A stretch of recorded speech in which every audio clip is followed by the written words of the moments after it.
신학자들이 지금도 싸우고 있는 교회에서 절대 안 알려주는 성경 속 7가지 최대 미스터리. 교회에서 절대 다루지 않는 질문들이 있습니다. 설교 시간에도 안 나옵니다. 성경 공부에서도 피해갑니다. 신학교에서조차 명확한 답을 가르쳐주지 않습니다. 40년 믿어온 장로님께 여쭤보면 잠시 침묵하십니다. 50년 기도한 권사님께 여쭤봐도 말씀을 아끼십니다. 왜 그럴까요? 전 세계 신학자들이 수백 년째 이 주제들로 논쟁하고 있기 때문입니다. 아직도 결론이 나지 않았습니다. 솔직히 고백하겠습니다. 저도 이 질문들 앞에서 말문이 막힌 적이 있습니다. 몇 년 전 한 권사님께서 제게 물으셨습니다. 목사님, 멜기세덱이 누구예요? 족보도 없이 갑자기 나타나서 아브라함을 축복하고 사라졌잖아요. 사람이에요? 천사예요? 저는 그 자리에서 바로 대답을 드리지 못했습니다. 부끄러웠습니다. 신학교 4년, 목회 15년인데 저도 정확히 설명할 수가 없었습니다. 그날 밤 저는 서재에서 성경을 펴놓고 한참을 묵상했습니다. 멜기세덱만이 아니었습니다. 창세기 6장에 나오는 네피림, 하나님의 아들들이 사람의 딸들을 취했다고 기록되어 있습니다. 대체 이게 무슨 말입니까? 천사가 인간과 결혼했다는 뜻입니까? 그 직후에 대홍수가 일어났습니다. 그 사이에 무슨 일이 있었던 겁니까? 사도 바울은 셋째 하늘까지 올라갔다고 고백했습니다. 천국을 직접 보고 왔습니다. 그런데 14년 동안 아무 말도 하지 않았습니다. 왜 침묵했습니까? 거기서 대체 무엇을 본 겁니까? 이런 질문들, 평생 신앙생활하면서 한 번쯤 품어보신 적이 있으시죠? 그런데 물어볼 데가 없었습니다. 물어보면 이상하게 볼까봐 참으셨던 분들도 계실 것입니다. 그냥 믿으면 되지, 왜 그런 걸 궁금해해? 이런 말씀을 들으신 분도 계실 것입니다. 그런데 저는 이제 다르게 생각합니다. 이 질문들은 믿음이 약해서 하는 게 아닙니다. 오히려 믿음이 깊어지려고 하는 신호입니다. 하나님을 더 알고 싶은 마음에서 나오는 거룩한 갈망입니다. 그리고 놀라운 사실이 있습니다. 이 미스터리들 하나하나에 우리 삶을 바꿀 엄청난 진리가 숨어 있습니다. 멜기세덱의 비밀을 알면 예수님이 왜 우리의 영원한 대제사장이신지 깨닫게 됩니다. 네피림의 이야기를 알면 죄의 결과가 무엇인지, 그러나 은혜가 무엇인지 보이기 시작합니다. 바울의 천국 체험을 알면 우리의 소망이 얼마나 확실한지 믿음이 단단해집니다. 단순한 신학 지식이 아닙니다. 여러분의 믿음을 한 차원 깊게 만들어줄 보물입니다. 오늘 성경 속에 숨겨진 7가지 최대의 미스터리를 함께 열어보겠습니다. 그동안 강단에서 차마 다루지 못했던 이야기들입니다. 하지만 신앙인이라면 반드시 알아야 할 진리들입니다. 혹시 이런 질문들 마음에 품고 계셨던 분 계십니까? 나도 궁금했는데 물어본 적 없었다 하시는 분 계십니까? 오늘 그 답을 함께 찾아가 보시겠습니까? 이 여정에 함께 하실 분, 댓글에 아멘으로 고백해 주세요. 여러분의 그 고백이 오늘 믿음의 깊이를 더하는 첫걸음이 될 것입니다. 준비되셨습니까? 첫 번째 미스터리, 멜기세덱의 비밀부터 시작하겠습니다. 첫 번째 미스터리, 멜기세덱의 정체. 성경에서 가장 미스터리한 인물을 한 명만 꼽으라면 저는 주저없이 이 사람을 말합니다. 멜기세덱. 창세기부터 요한계시록까지 성경은 족보를 매우 중요하게 다룹니다. 아브라함에게서 이삭이 나고, 이삭에게서 야곱이 나고, 야곱에게서 12지파가 나옵니다. 누구의 아들인지, 어느 지파 출신인지 혈통의 사슬이 단 한 세대도 끊기지 않습니다. 그런데 창세기 14장에 갑자기 등장하는 이 사람, 살렘 왕 멜기세덱. 이 사람은 모든 원칙을 무시합니다. 아버지가 누구인지 기록이 없습니다. 어머니가 누구인지도 없습니다. 어느 부족 출신인지, 언제 태어났는지, 언제 죽었는지 아무것도 나오지 않습니다. 그냥 갑자기 나타났다가 호련히 사라집니다. 40년 넘게 성경을 읽으신 분들도 이 대목에서 고개를 갸우뚱하십니다. 이 사람은 대체 누구지? 히브리서 7장 3절 말씀입니다. 아버지도 없고 어머니도 없고 족보도 없고 시작한 날도 없고 생명의 끝도 없어 하나님의 아들과 닮아서 항상 제사장으로 있느니라. 이 말씀을 읽으면 더 혼란스러워집니다. 시작한 날도 없고 생명의 끝도 없다니요. 그럼 사람이 아니란 말입니까? 전 세계 신학자들이 수백 년째 이 질문을 놓고 논쟁하고 있습니다. 크게 세 가지 견해가 있습니다. 첫 번째 견해는 멜기세덱이 당시 가나안 지역에 실존했던 제사장 왕이었다는 해석입니다. 고대 근동 지역에서는 왕이 동시에 제사장 역할을 하는 경우가 종종 있었습니다. 족보가 없다는 표현은 단순히 기록이 누락된 것이라고 봅니다. 두 번째 견해는 멜기세덱이 인간의 형태로 잠시 나타나신 그리스도의 선제적 현현이었다는 해석입니다. 예수님이 성육신 하시기 전에 미리 인간의 모습으로 나타나셨다는 것입니다. 족보가 없다는 표현이 단순히 기록 누락이 아니라 애초에 인간의 혈통 밖에 계신 분이라는 뜻이라고 봅니다. 세 번째 견해는 멜기세덱이 실존 인물이지만 성경이 의도적으로 그의 배경을 숨겨서 그리스도를 예표하게 했다는 해석입니다. 어떤 견해가 정답일까요? 솔직히 말씀드리겠습니다. 아무도 확실히 모릅니다. 그런데 한 가지 분명한 것이 있습니다. 성경이 이 인물을 통해 우리에게 보여주고 싶은 것이 무엇인지는 명확합니다. 창세기 14장을 보면 아브라함이 전쟁에서 승리하고 돌아올 때 멜기세덱이 떡과 포도주를 가지고 나와 축복합니다. 떡과 포도주입니다. 이것이 무엇을 떠올리게 합니까? 예수님께서 제정하신 성찬식입니다. 그리고 아브라함은 전리품의 11조를 멜기세덱에게 드립니다. 믿음의 조상 아브라함이 이 사람에게 11조를 드렸다는 것입니다. 아랫사람이 윗사람에게 드리는 것이 11조의 본질입니다. 히브리서 기자는 이 장면을 근거로 이렇게 선포합니다. 레위 지파의 제사장 제도보다 멜기세덱의 반차가 더 우월하다고. 그리고 예수님이 바로 이 멜기세덱의 반차를 따르는 영원한 대제사장이시라고. 여기서 우리 삶에 엄청난 진리가 열립니다. 구약의 제사장들은 사람이었습니다. 죄가 있었습니다. 그래서 백성의 죄를 위해 제사 드리기 전에 먼저 자기 죄를 위해 제사를 드려야 했습니다. 그리고 결국 죽었습니다. 제사장이 죽으면 다음 제사장이 그 자리를 이어받아야 했습니다. 끊임없이 교체되는 제사장직이었습니다. 그런데 예수님은 다르십니다. 죄가 없으십니다.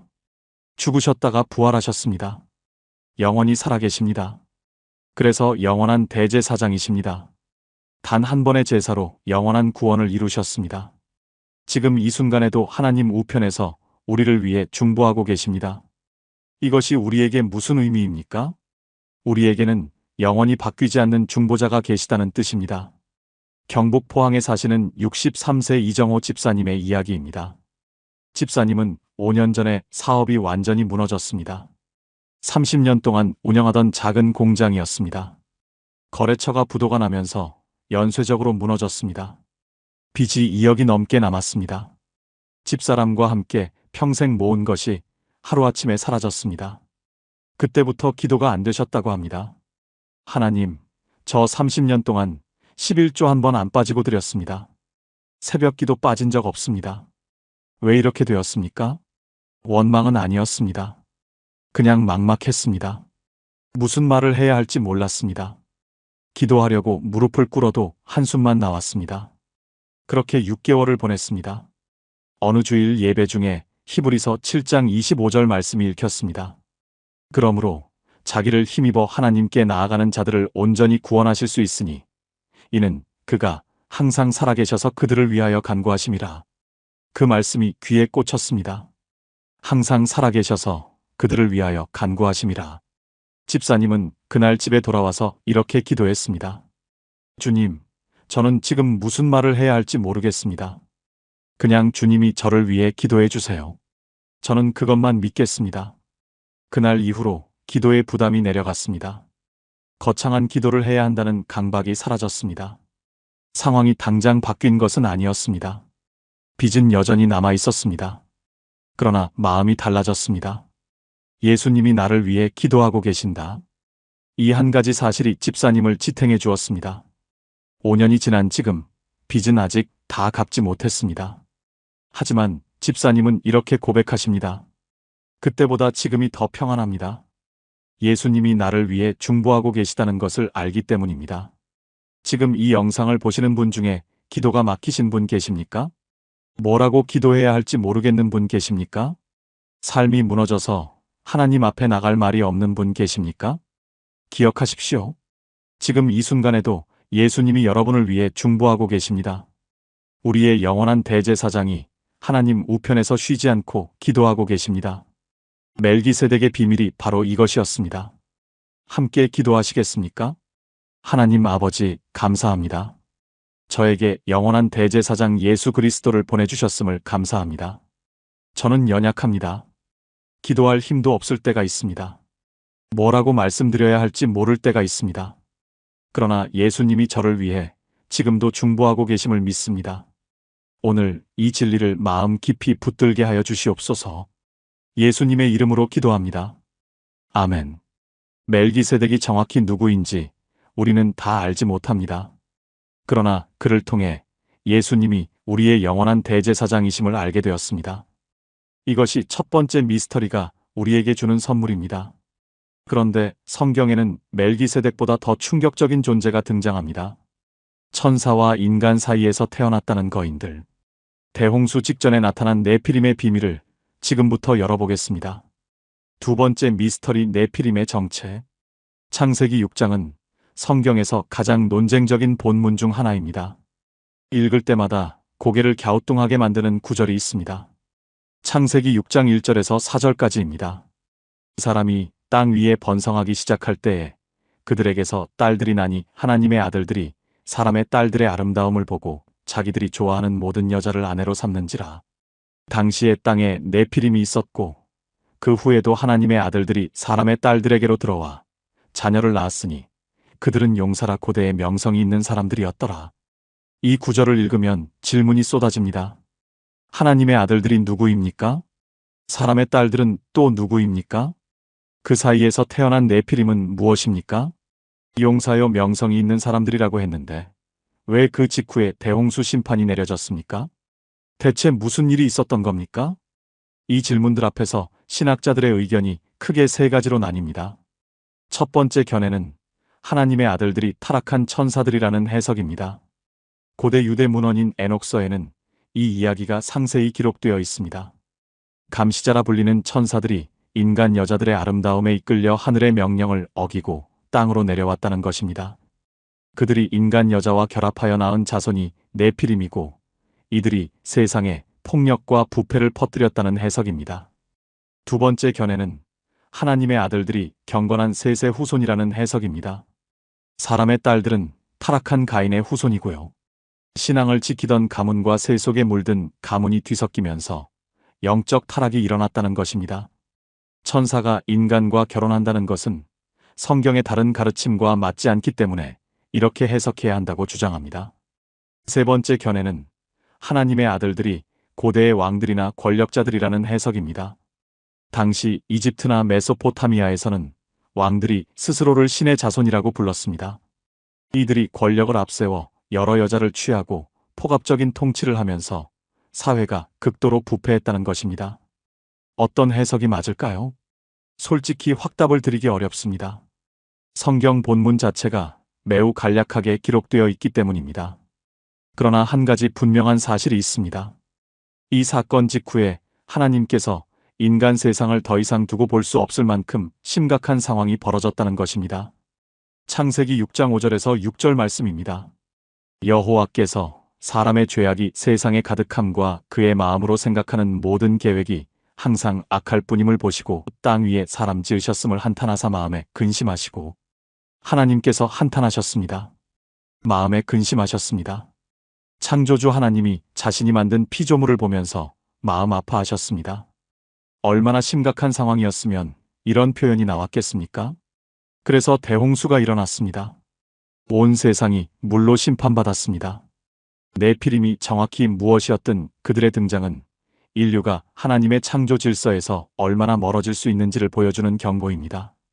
죄는 반드시 결과를 낳습니다. 개인의 죄는 개인을 무너뜨리고 공동체의 죄는 공동체를 무너뜨립니다. 세상 전체의 죄는 세상 전체에 심판을 가져옵니다. 그런데 여기서 희망의 이야기가 나옵니다. 창세기 6장 8절입니다.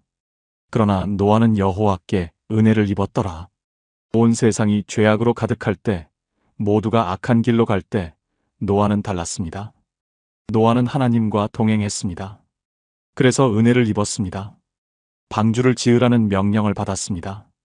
노아의 가족 8명이 살아남았습니다. 이것이 우리에게 주는 메시지는 무엇입니까? 세상이 아무리 어두워도 은혜 입은 자가 있다는 것입니다. 모두가 흘러가는 대로 살아갈 때 하나님과 동행하는 자가 있다는 것입니다. 그리고 하나님은 그런 사람을 절대 잊지 않으신다는 것입니다. 전남 순천에 사시는 58세 박순덕 권사님의 이야기입니다. 권사님은 20대 때 신앙을 갖게 되셨습니다. 그런데 시댁 식구들 중에 믿는 사람이 한 명도 없었습니다. 시어머니는 제사를 중요하게 여기셨습니다. 결혼 첫 해부터 갈등이 시작되었습니다. 며느리가 제사에 절을 안 한다. 우리 집안 망신이다. 남편도 권사님 편이 아니었습니다. 그냥 형식적으로라도 해라. 한 번 절하는 게 뭐가 어렵냐? 권사님은 흔들렸습니다. 그냥 한 번만 절할까? 이렇게 힘들게 살아야 하나? 교회 다니는 것도 눈치가 보였습니다. 주일마다 시어머니의 한숨 소리를 들으며 예배당에 갔습니다. 그렇게 10년을 버텼습니다. 어느 날 시어머니께서 갑자기 쓰러지셨습니다. 뇌출혈이었습니다. 병원에서 의식 없이 누워 계신 시어머니를 보면서 권사님은 기도하기 시작했습니다. 하나님, 어머니를 살려주세요. 어머니가 예수님을 알게 해주세요. 3주 동안 병원에서 간병했습니다. 기적적으로 시어머니가 깨어나셨습니다. 의사도 놀랐습니다. 깨어나신 시어머니가 권사님 손을 잡고 이렇게 말씀하셨습니다. 순덕아, 내가 꿈을 꿨어. 빛이 나를 감싸더라. 그 빛이 따뜻했어. 내가 믿는 그분이 그분이니? 그해 추석에 시어머니께서 제사상 대신 감사 예배상을 차리자고 하셨습니다. 남편이 먼저 놀랐습니다. 시동생들도 놀랐습니다.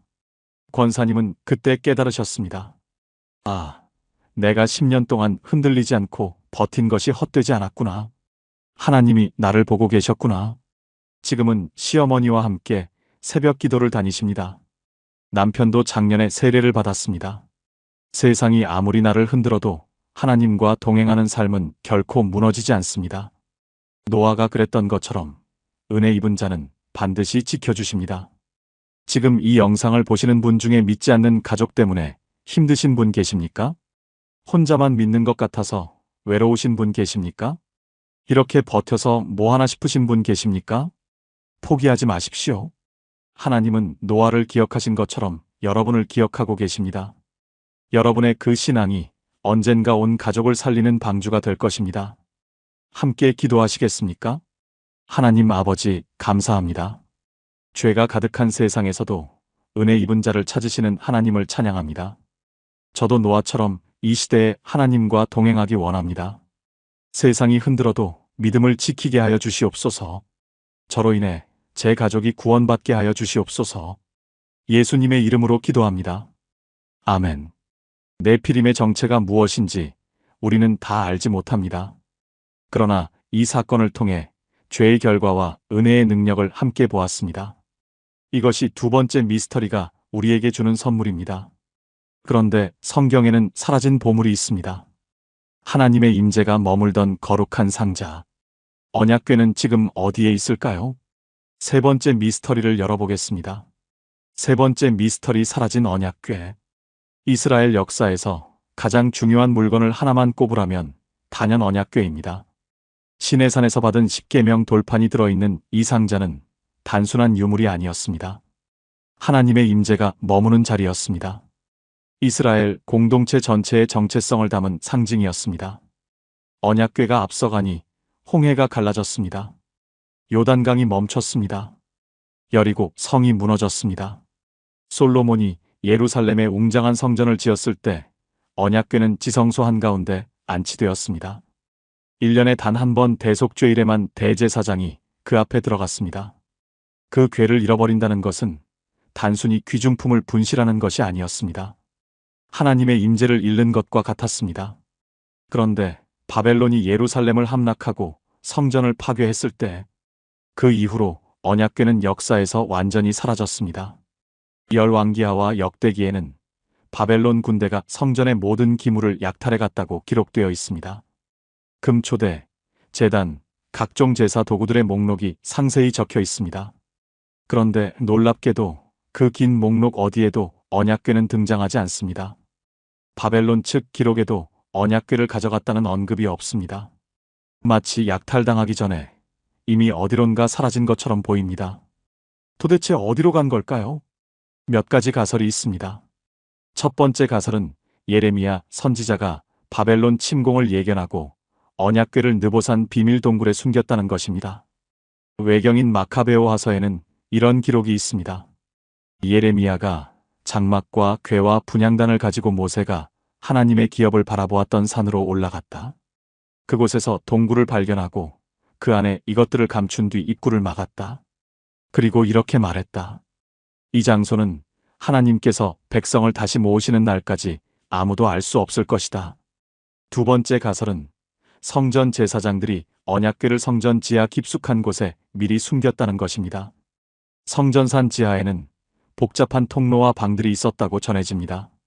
바벨론 군대가 아무리 뒤져도 찾지 못할 만큼 깊은 곳에 숨겨졌을 가능성이 있습니다. 세 번째 가설은 에티오피아에 있다는 주장입니다. 에티오피아 정교회는 자신들이 진짜 언약궤를 보관하고 있다고 수천 년째 주장하고 있습니다. 악숨이라는 도시의 시온 마리아 교회에 언약궤가 있다는 것입니다. 솔로몬 왕과 스바 여왕 사이에서 태어난 아들 메넬리크가 예루살렘에서 진짜 언약궤를 가져왔다는 전설입니다. 진실이 무엇인지 아무도 모릅니다. 그러나 신앙적으로 매우 중요한 질문이 하나 있습니다. 언약궤가 사라진 것이 우리 신앙에 어떤 의미가 있는가 하는 것입니다. 저는 이렇게 생각합니다. 어쩌면 언약궤가 사라진 것 자체가 하나님의 계획이었을 수도 있습니다. 구약시대의 하나님의 임재는 특정한 장소에 머물렀습니다. 성막 안에, 성전 안에, 언약궤 위에 머무르셨습니다. 그곳에 가야만 하나님을 만날 수 있었습니다. 대제사장만 1년에 한 번 지성소에 들어갈 수 있었습니다. 그러나 신약시대가 열리면서 완전히 달라졌습니다. 예수님께서 십자가에서 죽으실 때 성전 휘장이 위에서 아래로 찢어졌습니다. 지성소로 가는 길이 열린 것입니다. 이제 누구든지 예수 그리스도를 통해 하나님께 직접 나아갈 수 있게 되었습니다. 고린도전서 6장 19절 말씀입니다. 너희 몸은 너희가 하나님께로부터 받은 바 너희 가운데 계신 성령의 전인 줄을 알지 못하느냐? 우리 몸이 성령의 전입니다. 하나님의 임재가 더 이상 나무 상자 안에 있지 않습니다. 우리 안에 계십니다. 이것이 얼마나 놀라운 진리입니까? 구약시대 사람들은 평생 지성소에 들어가지 못했습니다.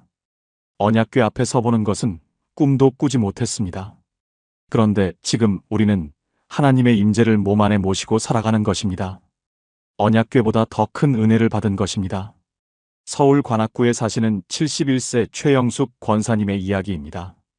권사님은 50년 넘게 신앙생활을 하셨습니다. 새벽 기도도 열심히 다니셨습니다. 기도원도 자주 가셨습니다. 성지 순례도 2번이나 다녀오셨습니다.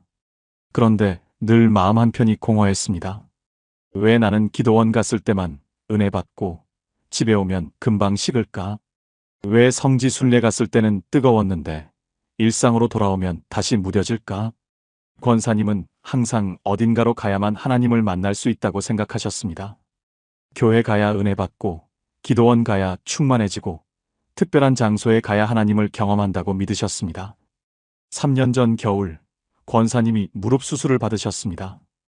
6개월 동안 집 밖을 나가기 어려웠습니다. 교회도 못 갔습니다. 기도원도 못 갔습니다. 권사님은 절망하셨습니다. 이제 나는 하나님을 어떻게 만나지? 그때 딸이 권사님께 성경을 읽어드렸습니다. 고린도전서 6장 19절. 너희 몸은 성령의 전인 줄을 알지 못하느냐? 권사님은 그 말씀이 가슴에 꽂혔습니다. 아, 내가 50년 동안 신앙생활하면서 이걸 몰랐구나. 하나님이 내 안에 계신데 나는 왜 계속 어딘가로 찾아다녔을까? 그날부터 권사님의 기도가 달라졌습니다. 침대에 누운 채로 기도하셨습니다. 하나님, 지금 제 안에 계시죠? 저는 어디 갈 수 없지만 주님은 제 안에 계시니 감사합니다. 교회에 가지 못해도 예배드렸습니다. 기도원에 가지 못해도 충만했습니다. 오히려 그 6개월이 50년 신앙생활 중 가장 깊은 시간이었다고 고백하십니다.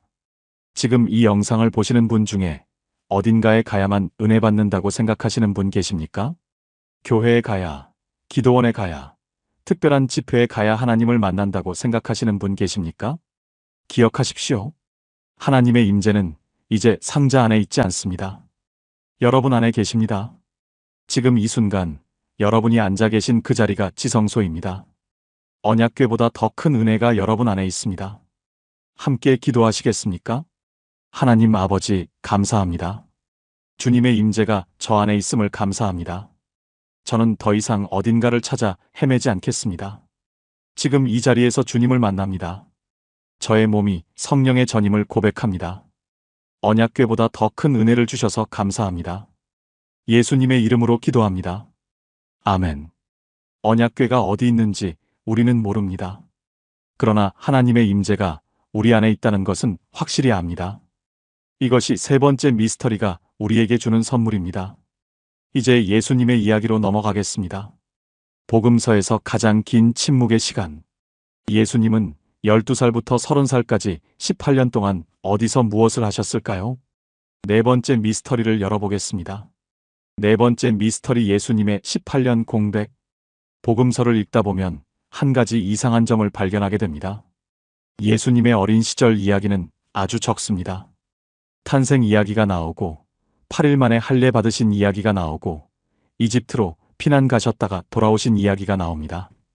그리고 12살 때 예루살렘 성전에서 랍비들과 토론하셨다는 이야기가 나옵니다. 그 다음은요? 갑자기 30살로 넘어갑니다. 요단강에서 세례 요한에게 세례를 받으시는 장면입니다. 12살에서 30살, 무려 18년입니다. 이 긴 시간 동안 예수님은 어디서 무엇을 하셨을까요? 왜 성경은 이 시간을 완전히 침묵하고 있을까요? 이 질문을 놓고 수많은 추측과 가설이 난무합니다. 어떤 사람들은 예수님이 인도에 가셔서 힌두교나 불교를 공부하셨다고 주장합니다. 어떤 사람들은 이집트에서 신비주의를 배우셨다고 말합니다. 어떤 사람들은 에세네파 공동체에서 수행하셨다고 합니다. 이런 주장들은 역사적 근거가 전혀 없습니다. 성경도 지지하지 않습니다. 그렇다면 성경이 말해주는 것은 무엇일까요? 마가복음 6장 3절입니다. 이 사람이 마리아의 아들 목수가 아니냐? 예수님은 목수로 불리셨습니다. 당시 유대 사회에서 아들은 아버지의 직업을 이어받는 것이 일반적이었습니다. 요셉이 목수였기 때문에 예수님도 목수 일을 배우셨을 것입니다. 그렇다면 18년의 공백 기간 대부분을 나사렛이라는 작은 마을에서 목수로 일하셨을 가능성이 높습니다. 하나님의 아들이 망치를 들고 나무를 깎으셨습니다. 의자를 만들고 문을 고치고 농기구를 수리하셨습니다. 땀을 흘리고 손에 물집이 잡히셨습니다. 피곤하면 쉬셔야 했고 배고프면 드셔야 했습니다. 완전한 인간의 삶을 사셨습니다. 그런데 왜 하나님은 이 시간을 성경에 기록하지 않으셨을까요? 저는 이렇게 생각합니다. 하나님께서 의도적으로 이 시간을 침묵으로 남겨두신 것입니다. 왜냐하면 이 침묵 자체가 우리에게 주시는 메시지이기 때문입니다. 예수님은 30살이 되어서야 공생애를 시작하셨습니다. 유대 사회에서 랍비가 되려면 30살이 되어야 했습니다. 하나님의 때가 있었습니다. 예수님도 그 때를 기다리셨습니다. 18년 동안 조용히 기다리셨습니다.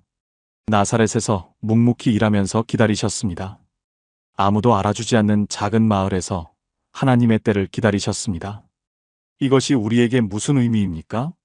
우리의 인생에도 침묵의 시간이 있습니다. 아무 일도 일어나지 않는 것 같은 시간이 있습니다. 기도해도 응답이 없는 것 같은 시간이 있습니다. 내가 왜 여기서 이러고 있나 싶은 시간이 있습니다. 그 시간이 의미 없는 시간이 아닙니다. 하나님의 때를 기다리는 시간입니다. 예수님도 그 시간을 거치셨습니다. 전도서 3장 1절 말씀입니다. 천하의 범사가 기한이 있고 모든 목적이 이룰 때가 있나니 하나님은 모든 일의 때를 정해 두셨습니다. 그때가 오기 전에 아무리 조급해해도 소용없습니다. 그러나 그때가 오면 어떤 것도 막을 수 없습니다. 부산 해운대구에 사시는 55세 정미경 집사님의 이야기입니다.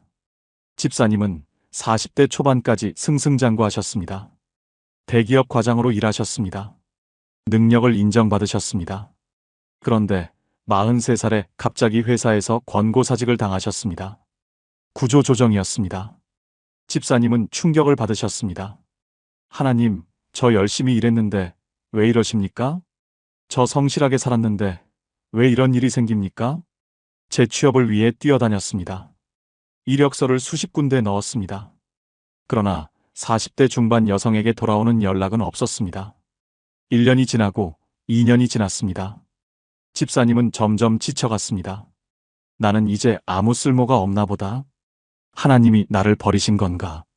그렇게 5년이 흘렀습니다. 48살이 되던 해 집사님은 교회에서 우연히 청소년 사역을 돕게 되셨습니다. 처음에는 그냥 심심해서 시작한 일이었습니다. 그런데 아이들과 함께 시간을 보내면서 마음이 살아나기 시작했습니다. 집사님은 대학 때 교육학을 전공하셨습니다. 원래 꿈은 교사였는데 취업이 안 돼서 회사에 들어가셨던 것입니다. 50살의 집사님은 늦깎이 대학원에 입학하셨습니다. 상담 심리학을 공부하셨습니다. 지금은 교회에서 청소년 상담 사역을 하고 계십니다. 집사님은 이렇게 고백하십니다. 그 5년이 가장 힘들었지만 가장 필요한 시간이었습니다. 그 시간이 없었다면 저는 지금 이 자리에 없었을 것입니다. 회사에서 잘렸을 때는 하나님이 나를 버리신 줄 알았는데 사실은 더 좋은 곳으로 옮기시려고 잠깐 멈추게 하신 것이었습니다. 지금 이 영상을 보시는 분 중에 기다림의 시간을 보내고 계신 분 있으십니까? 아무 일도 안 일어나는 것 같은 시간 속에 계신 분 있으십니까? 기도해도 응답이 없어서 지치신 분 있으십니까? 기억하십시오. 예수님도 18년을 기다리셨습니다. 나사렛이라는 작은 마을에서 묵묵히 목수일을 하시며 하나님의 때를 기다리셨습니다.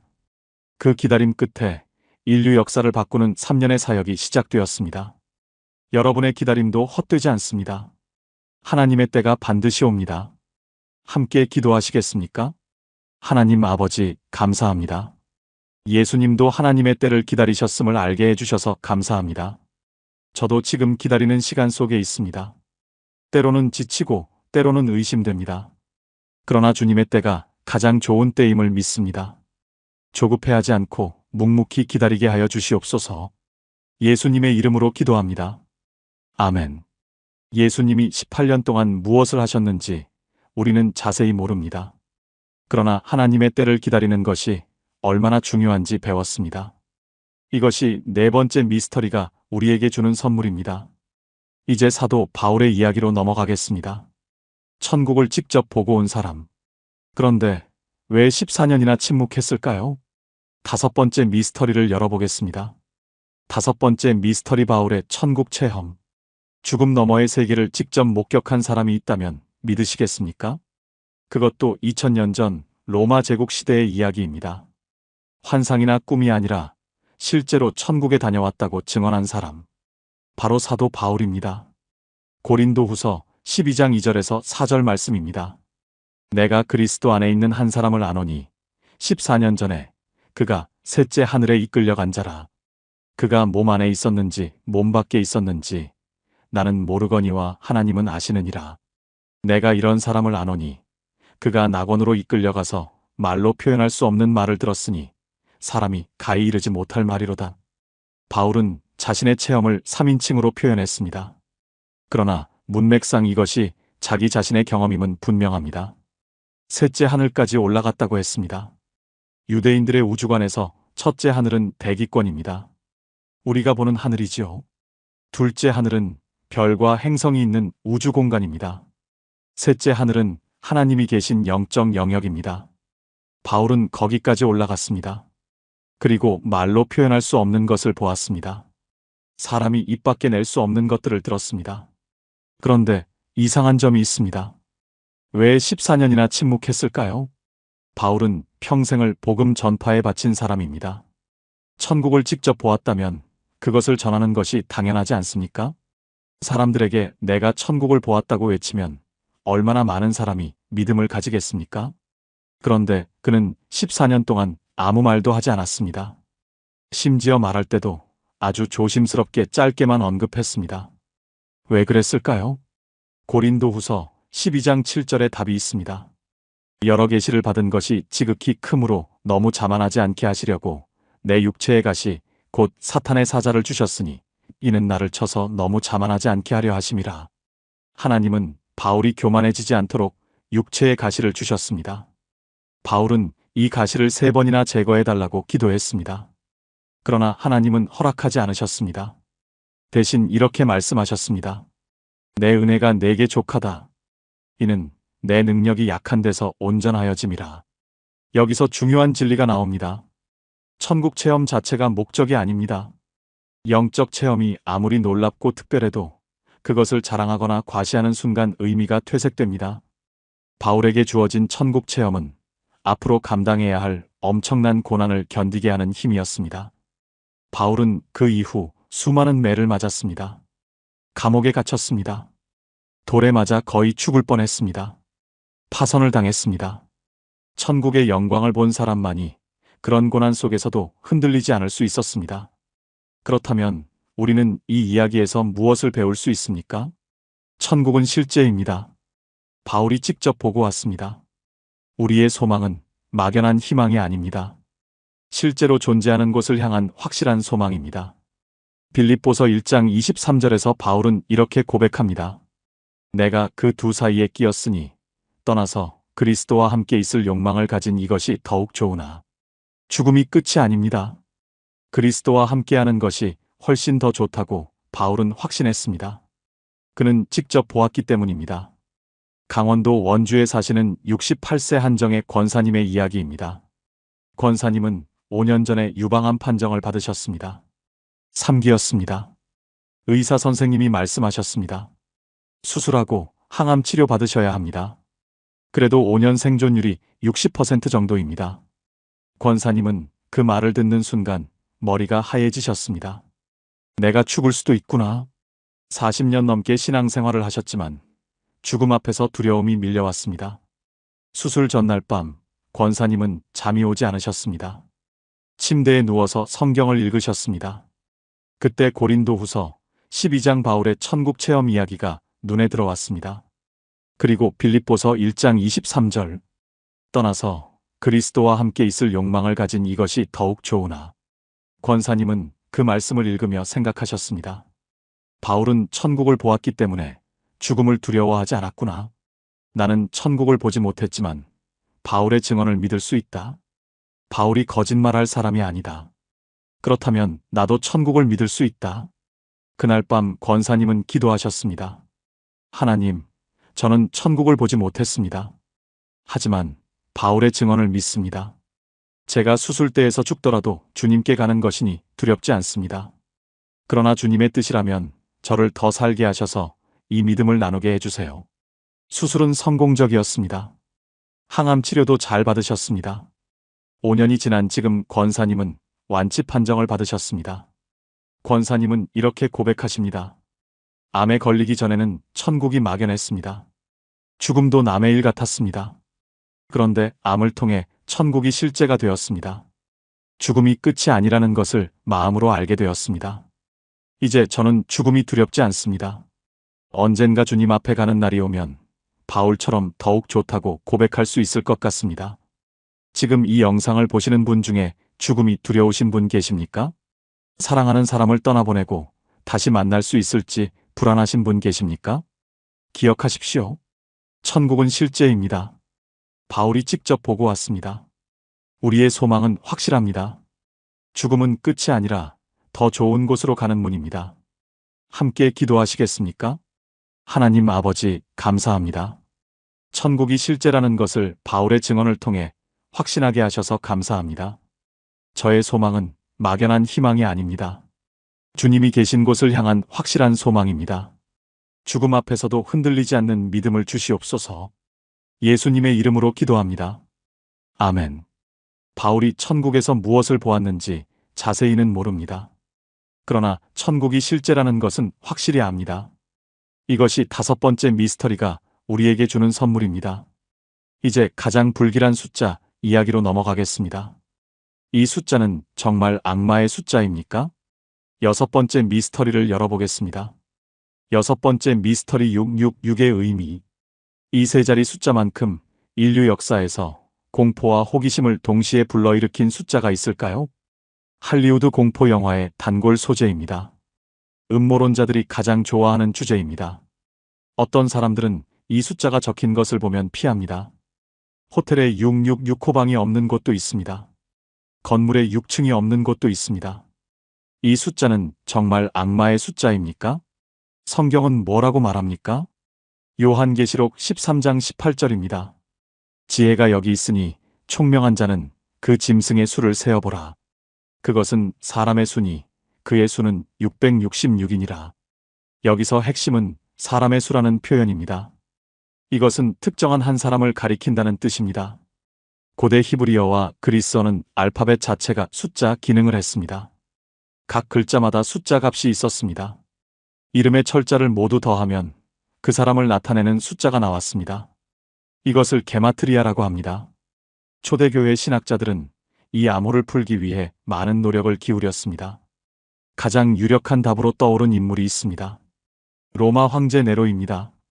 히브리어로 네로 카이사르를 쓰고 각 글자의 숫자 값을 더하면 정확히 666이 나옵니다. 우연이라고 보기에는 너무 정확합니다. 네로는 서기 64년 로마 대화제가 발생하자 그 책임을 그리스도인들에게 뒤집어 씌웠습니다. 그 이후 로마 제국 전역에서 잔인한 박해가 시작되었습니다. 신자들을 산채로 십자가에 못 박았습니다. 짐승 가죽을 씌워 개들에게 물어뜯기게 했습니다. 타르를 온몸에 바르고 정원의 횃불로 사용하기도 했습니다. 요한계시록이 기록된 시기는 바로 이런 박해가 절정에 달했던 때였습니다.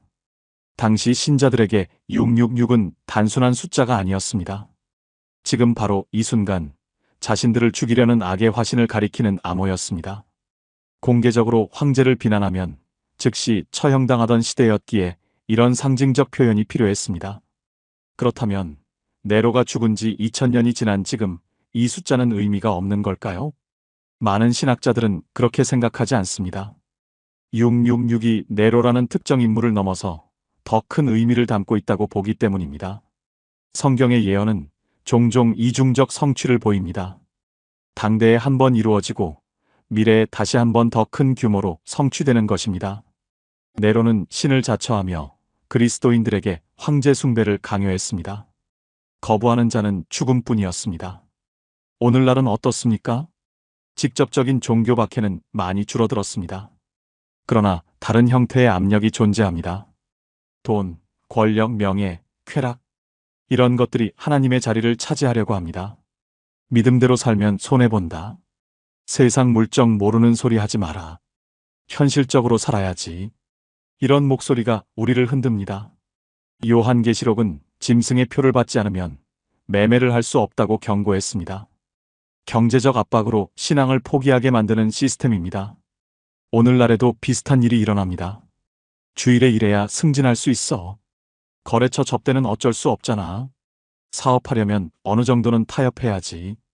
이런 상황에서 믿음을 지킨다는 것이 얼마나 어렵습니까? 그러나 요한계시록의 메시지는 분명합니다.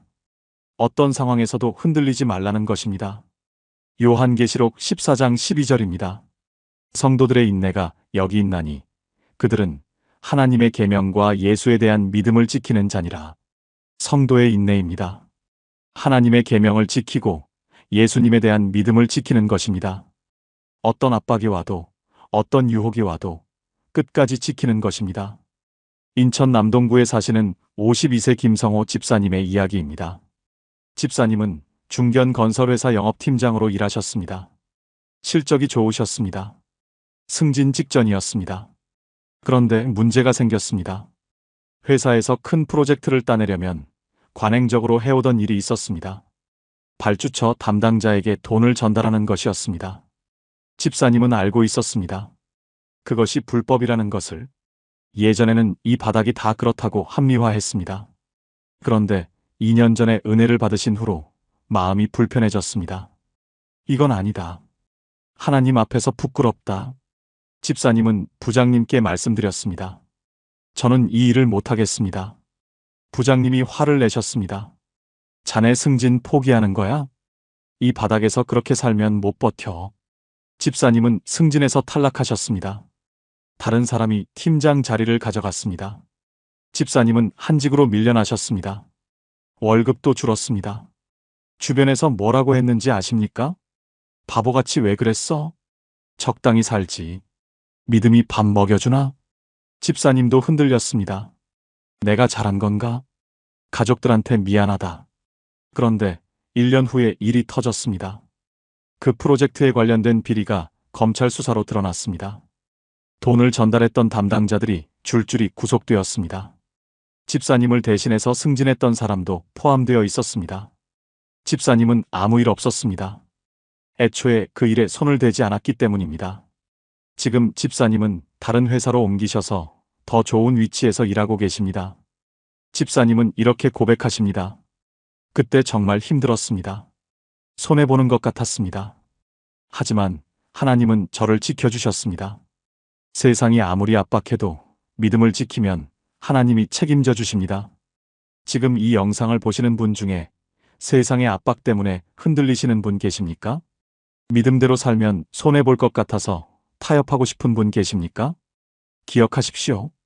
666의 메시지는 공포가 아닙니다. 어떤 시대에도 흔들리지 않는 믿음을 지키라는 것입니다. 네로 시대에도 믿음을 지킨 성도들이 있었습니다. 오늘날에도 믿음을 지키는 성도들이 있습니다. 여러분도 그중 한 사람이 될 수 있습니다. 함께 기도하시겠습니까? 하나님 아버지, 감사합니다. 어떤 시대에도 흔들리지 않는 믿음을 주시옵소서. 세상이 압박할 때 타협하지 않게 하시옵소서. 손해보는 것 같아도 끝까지 주님을 붙들게 하시옵소서. 저의 인내가 주님을 기쁘시게 하는 것임을 믿습니다. 예수님의 이름으로 기도합니다. 아멘. 666이 정확히 무엇을 가리키는지 모든 것을 알 수는 없습니다. 그러나 어떤 상황에서도 믿음을 지켜야 한다는 것은 분명합니다. 이것이 6번째 미스터리가 우리에게 주는 선물입니다. 이제 마지막 미스터리입니다. 인류가 잃어버린 낙원. 에덴 동산은 지금 어디에 있을까요? 7번째 미스터리를 열어보겠습니다. 7번째 미스터리, 에덴 동산의 위치. 인류 역사상 가장 아름다운 장소를 꼽으라면 단연 에덴 동산일 것입니다.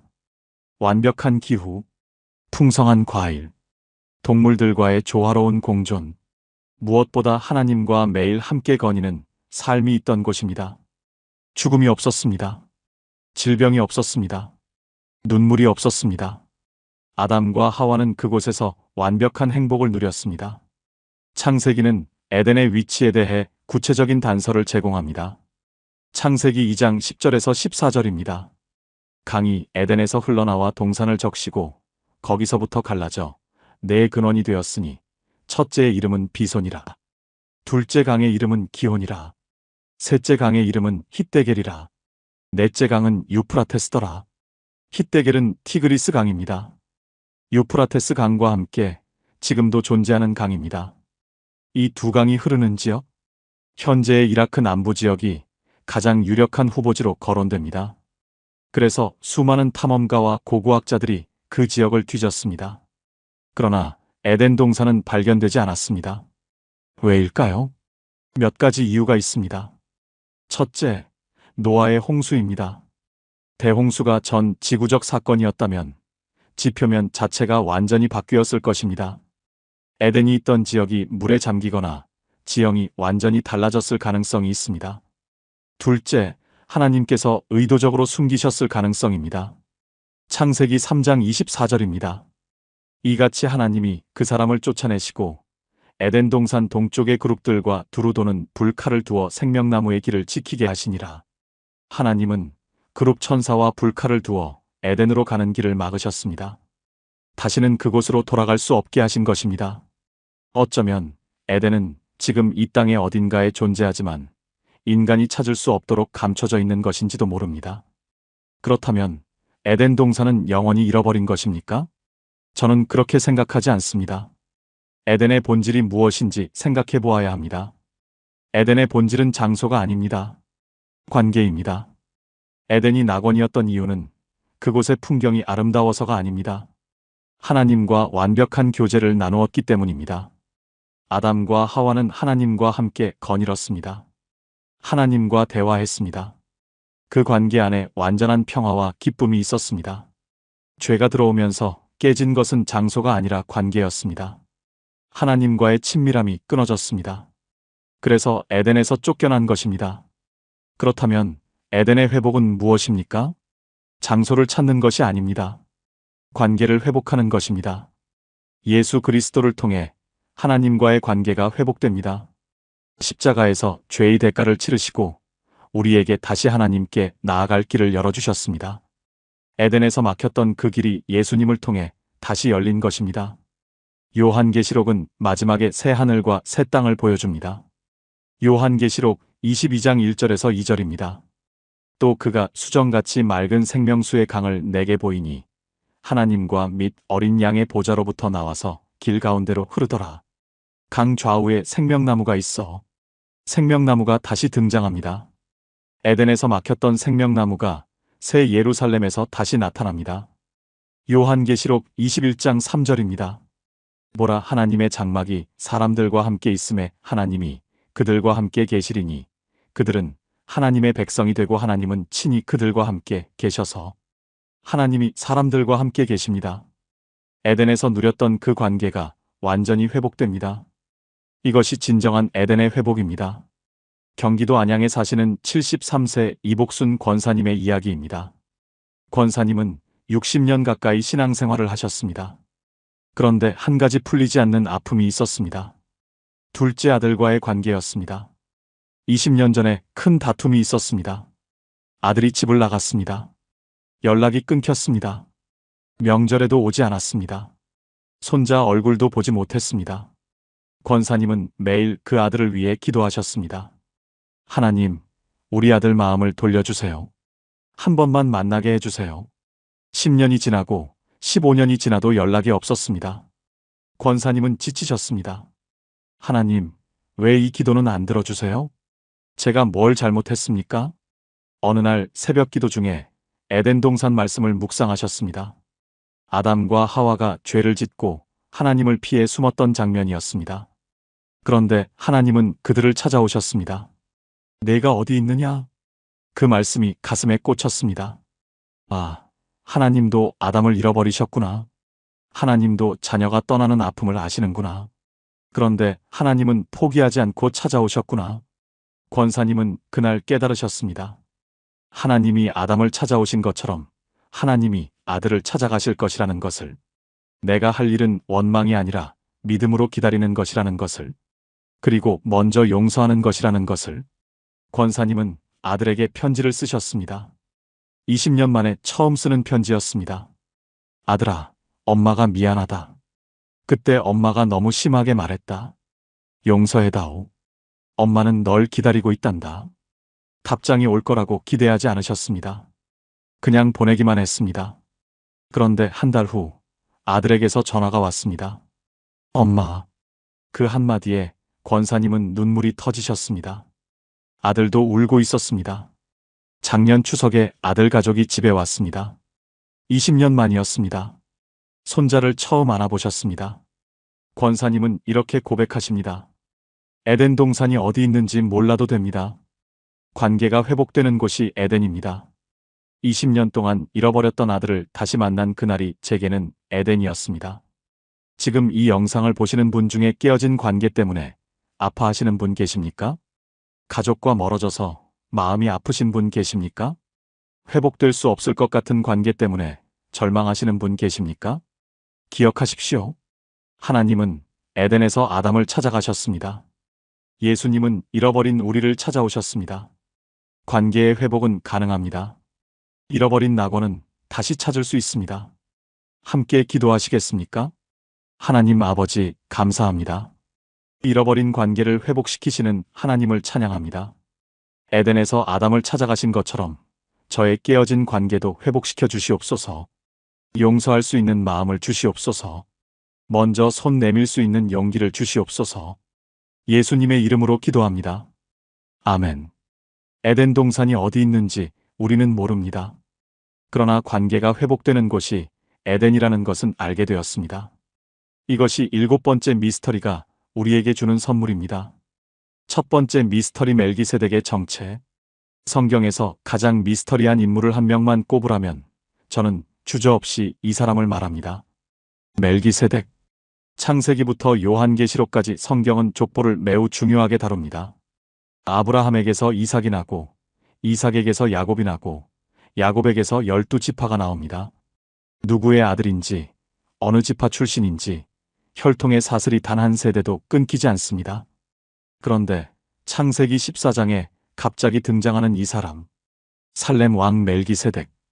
이 사람은 모든 원칙을 무시합니다. 아버지가 누구인지 기록이 없습니다. 어머니가 누구인지도 없습니다. 어느 부족 출신인지, 언제 태어났는지, 언제 죽었는지 아무것도 나오지 않습니다. 그냥 갑자기 나타났다가 호련히 사라집니다. 40년 넘게 성경을 읽으신 분들도 이 대목에서 고개를 갸우뚱하십니다. 이 사람은 대체 누구지? 히브리서 7장 3절 말씀입니다. 아버지도 없고, 어머니도 없고, 족보도 없고, 시작한 날도 없고, 생명의 끝도 없어 하나님의 아들과 닮아서 항상 제사장으로 있느니라. 이 말씀을 읽으면 더 혼란스러워집니다. 시작한 날도 없고, 생명의 끝도 없다니요. 그럼 사람이 아니란 말입니까? 전 세계 신학자들이 수백 년째 이 질문을 놓고 논쟁하고 있습니다. 크게 세 가지 견해가 있습니다. 첫 번째 견해는 멜기세덱이 당시 가나안 지역에 실존했던 제사장 왕이었다는 해석입니다. 고대 근동 지역에서는 왕이 동시에 제사장 역할을 하는 경우가 종종 있었습니다. 족보가 없다는 표현은 단순히 기록이 누락된 것이라고 봅니다. 두 번째 견해는 멜기세덱이 인간의 형태로 잠시 나타나신 그리스도의 선제적 현현이었다는 해석입니다. 예수님이 성육신 하시기 전에 미리 인간의 모습으로 나타나셨다는 것입니다.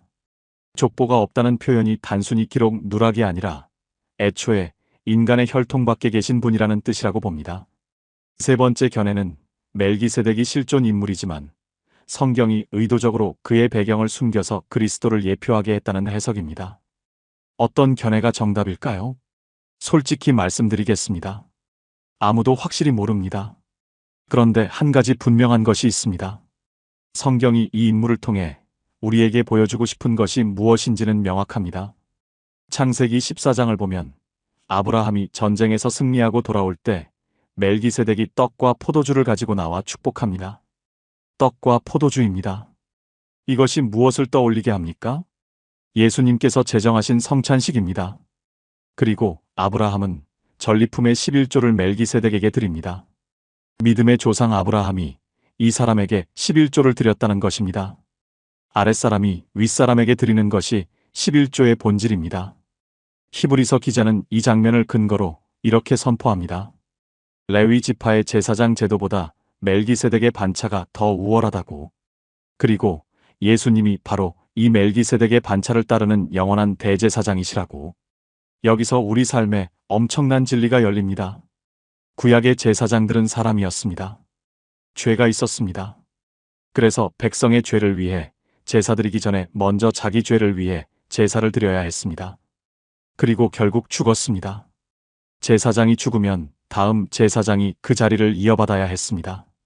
끊임없이 교체되는 제사장직이었습니다. 그런데 예수님은 다르십니다. 죄가 없으십니다. 죽으셨다가 부활하셨습니다. 영원히 살아계십니다. 그래서 영원한 대제사장이십니다. 단 한 번의 제사로 영원한 구원을 이루셨습니다. 지금 이 순간에도 하나님 우편에서 우리를 위해 중보하고 계십니다. 이것이 우리에게 무슨 의미입니까? 우리에게는 영원히 바뀌지 않는 중보자가 계시다는 뜻입니다. 경북 포항에 사시는 63세 이정호 집사님의 이야기입니다. 집사님은 5년 전에 사업이 완전히 무너졌습니다. 30년 동안 운영하던 작은 공장이었습니다. 거래처가 부도가 나면서 연쇄적으로 무너졌습니다. 빚이 2억이 넘게 남았습니다. 집사람과 함께 평생 모은 것이 하루아침에 사라졌습니다. 그때부터 기도가 안 되셨다고 합니다. 하나님, 저 30년 동안 11조 한 번 안 빠지고 드렸습니다. 새벽 기도 빠진 적 없습니다. 왜 이렇게 되었습니까? 원망은 아니었습니다. 그냥 막막했습니다. 무슨 말을 해야 할지 몰랐습니다. 기도하려고 무릎을 꿇어도 한숨만 나왔습니다. 그렇게 6개월을 보냈습니다. 어느 주일 예배 중에 히브리서 7장 25절 말씀이 읽혔습니다. 그러므로 자기를 힘입어 하나님께 나아가는 자들을 온전히 구원하실 수 있으니 이는 그가 항상 살아계셔서 그들을 위하여 간구하심이라. 그 말씀이 귀에 꽂혔습니다. 항상 살아계셔서 그들을 위하여 간구하심이라. 집사님은 그날 집에 돌아와서 이렇게 기도했습니다. 주님, 저는 지금 무슨 말을 해야 할지 모르겠습니다. 그냥 주님이 저를 위해 기도해 주세요. 저는 그것만 믿겠습니다.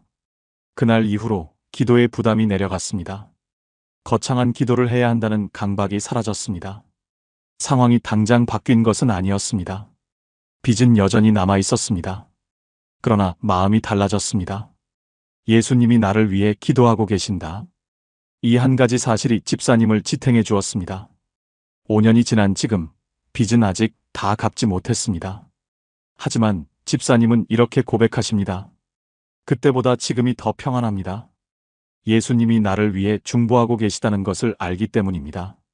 지금 이 영상을 보시는 분 중에 기도가 막히신 분 계십니까? 뭐라고 기도해야 할지 모르겠는 분 계십니까? 삶이 무너져서 하나님 앞에 나갈 말이 없는 분 계십니까? 기억하십시오. 지금 이 순간에도 예수님이 여러분을 위해 중보하고 계십니다. 우리의 영원한 대제사장이 하나님 우편에서 쉬지 않고 기도하고 계십니다. 멜기세덱의 비밀이 바로 이것이었습니다. 함께 기도하시겠습니까? 하나님 아버지, 감사합니다. 저에게 영원한 대제사장 예수 그리스도를 보내주셨음을 감사합니다. 저는 연약합니다. 기도할 힘도 없을 때가 있습니다. 뭐라고 말씀드려야 할지 모를 때가 있습니다. 그러나 예수님이 저를 위해 지금도 중보하고 계심을 믿습니다. 오늘 이 진리를 마음 깊이 붙들게 하여 주시옵소서. 예수님의 이름으로 기도합니다. 아멘. 멜기세덱이 정확히 누구인지 우리는 다 알지 못합니다. 그러나 그를 통해 예수님이 우리의 영원한 대제사장이심을 알게 되었습니다. 이것이 첫 번째 미스터리가 우리에게 주는 선물입니다. 그런데 성경에는 멜기세덱보다 더 충격적인 존재가 등장합니다. 천사와 인간 사이에서 태어났다는 거인들. 대홍수 직전에 나타난 네피림의 비밀을 지금부터 열어보겠습니다. 두 번째 미스터리 네피림의 정체. 창세기 6장은 성경에서 가장 논쟁적인 본문 중 하나입니다. 읽을 때마다 고개를 갸우뚱하게 만드는 구절이 있습니다. 창세기 6장 1절에서 4절까지입니다. 사람이 땅 위에 번성하기 시작할 때에 그들에게서 딸들이 나니 하나님의 아들들이 사람의 딸들의 아름다움을 보고 자기들이 좋아하는 모든 여자를 아내로 삼는지라. 당시에 땅에 네피림이 있었고 그 후에도 하나님의 아들들이 사람의 딸들에게로 들어와 자녀를 낳았으니 그들은 용사라 고대의 명성이 있는 사람들이었더라. 이 구절을 읽으면 질문이 쏟아집니다. 하나님의 아들들이 누구입니까? 사람의 딸들은 또 누구입니까? 그 사이에서 태어난 네피림은 무엇입니까? 용사요 명성이 있는 사람들이라고 했는데 왜 그 직후에 대홍수 심판이 내려졌습니까? 대체 무슨 일이 있었던 겁니까? 이 질문들 앞에서 신학자들의 의견이 크게 세 가지로 나뉩니다. 첫 번째 견해는 하나님의 아들들이 타락한 천사들이라는 해석입니다. 고대 유대 문헌인 에녹서에는 이 이야기가 상세히 기록되어 있습니다. 감시자라 불리는 천사들이 인간 여자들의 아름다움에 이끌려 하늘의 명령을 어기고 땅으로 내려왔다는 것입니다. 그들이 인간 여자와 결합하여 낳은 자손이 네피림이고 이들이 세상에 폭력과 부패를 퍼뜨렸다는 해석입니다. 두 번째 견해는 하나님의 아들들이 경건한 셋의 후손이라는 해석입니다. 사람의 딸들은 타락한 가인의 후손이고요. 신앙을 지키던 가문과 세 속에 물든 가문이 뒤섞이면서 영적 타락이 일어났다는 것입니다. 천사가 인간과 결혼한다는 것은 성경의 다른 가르침과 맞지 않기 때문에 이렇게 해석해야 한다고 주장합니다.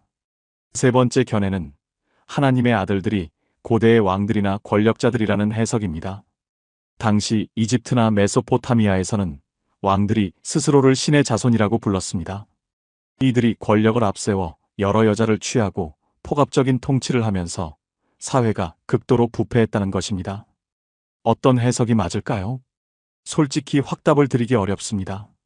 성경 본문 자체가 매우 간략하게 기록되어 있기 때문입니다. 그러나 한 가지 분명한 사실이 있습니다. 이 사건 직후에 하나님께서 인간 세상을 더 이상 두고 볼 수 없을 만큼 심각한 상황이 벌어졌다는 것입니다. 창세기 6장 5절에서 6절 말씀입니다.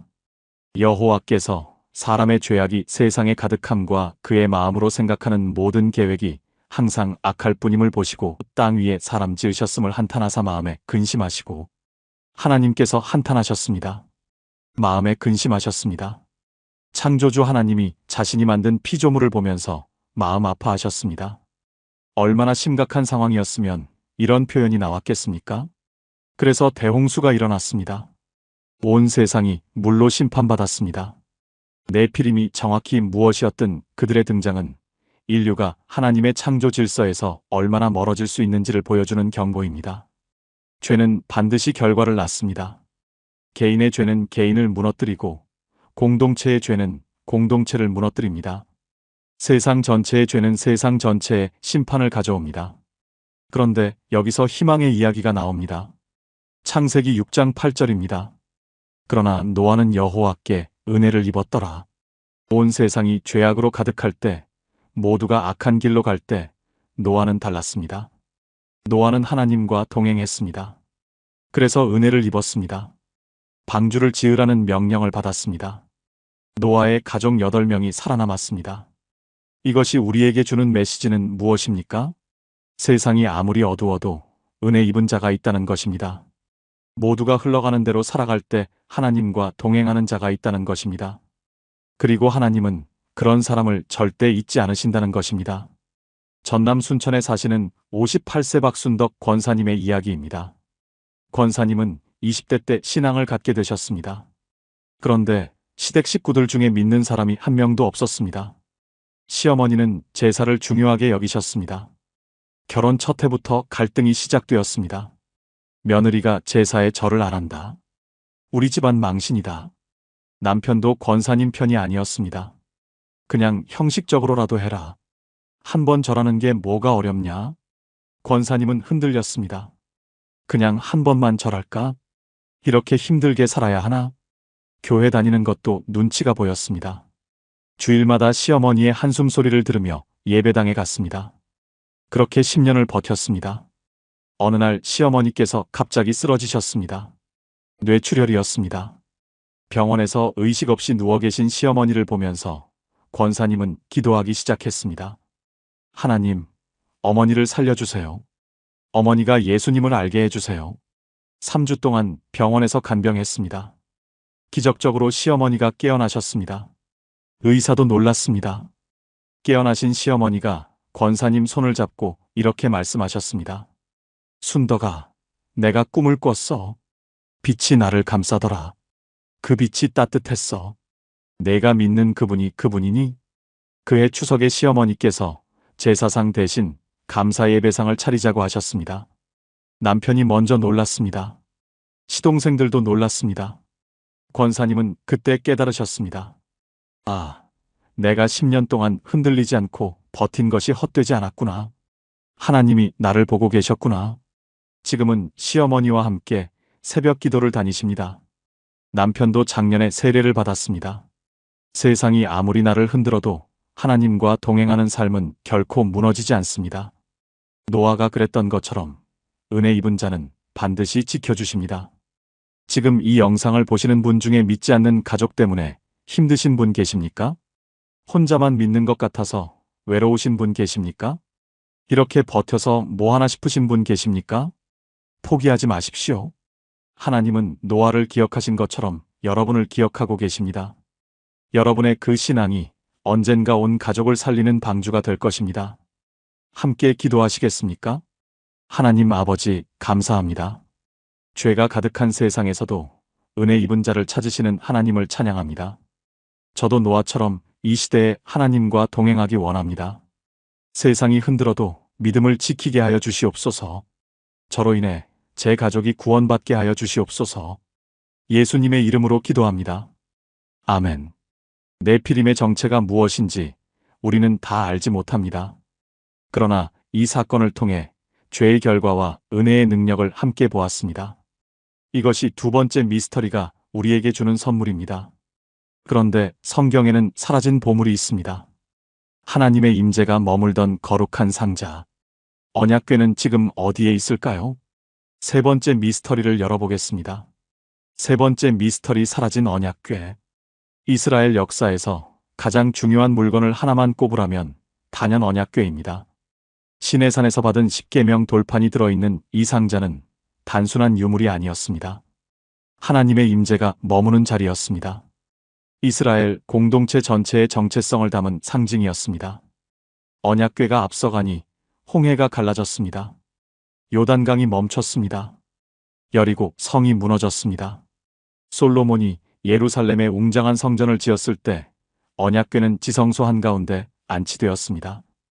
1년에 단 한 번 대속죄일에만 대제사장이 그 앞에 들어갔습니다. 그 궤를 잃어버린다는 것은 단순히 귀중품을 분실하는 것이 아니었습니다. 하나님의 임재를 잃는 것과 같았습니다. 그런데 바벨론이 예루살렘을 함락하고 성전을 파괴했을 때 그 이후로 언약궤는 역사에서 완전히 사라졌습니다. 열왕기하와 역대기에는 바벨론 군대가 성전의 모든 기물을 약탈해 갔다고 기록되어 있습니다. 금초대, 제단, 각종 제사 도구들의 목록이 상세히 적혀 있습니다. 그런데 놀랍게도 그 긴 목록 어디에도 언약궤는 등장하지 않습니다. 바벨론 측 기록에도 언약궤를 가져갔다는 언급이 없습니다. 마치 약탈당하기 전에 이미 어디론가 사라진 것처럼 보입니다. 도대체 어디로 간 걸까요? 몇 가지 가설이 있습니다. 첫 번째 가설은 예레미야 선지자가 바벨론 침공을 예견하고 언약궤를 느보산 비밀 동굴에 숨겼다는 것입니다. 외경인 마카베오 화서에는 이런 기록이 있습니다. 예레미야가 장막과 궤와 분향단을 가지고 모세가 하나님의 기업을 바라보았던 산으로 올라갔다. 그곳에서 동굴을 발견하고 그 안에 이것들을 감춘 뒤 입구를 막았다.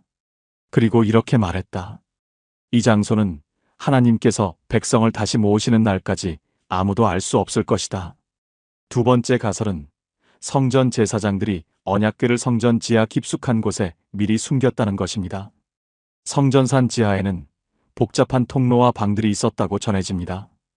바벨론 군대가 아무리 뒤져도 찾지 못할 만큼 깊은 곳에 숨겨졌을 가능성이 있습니다.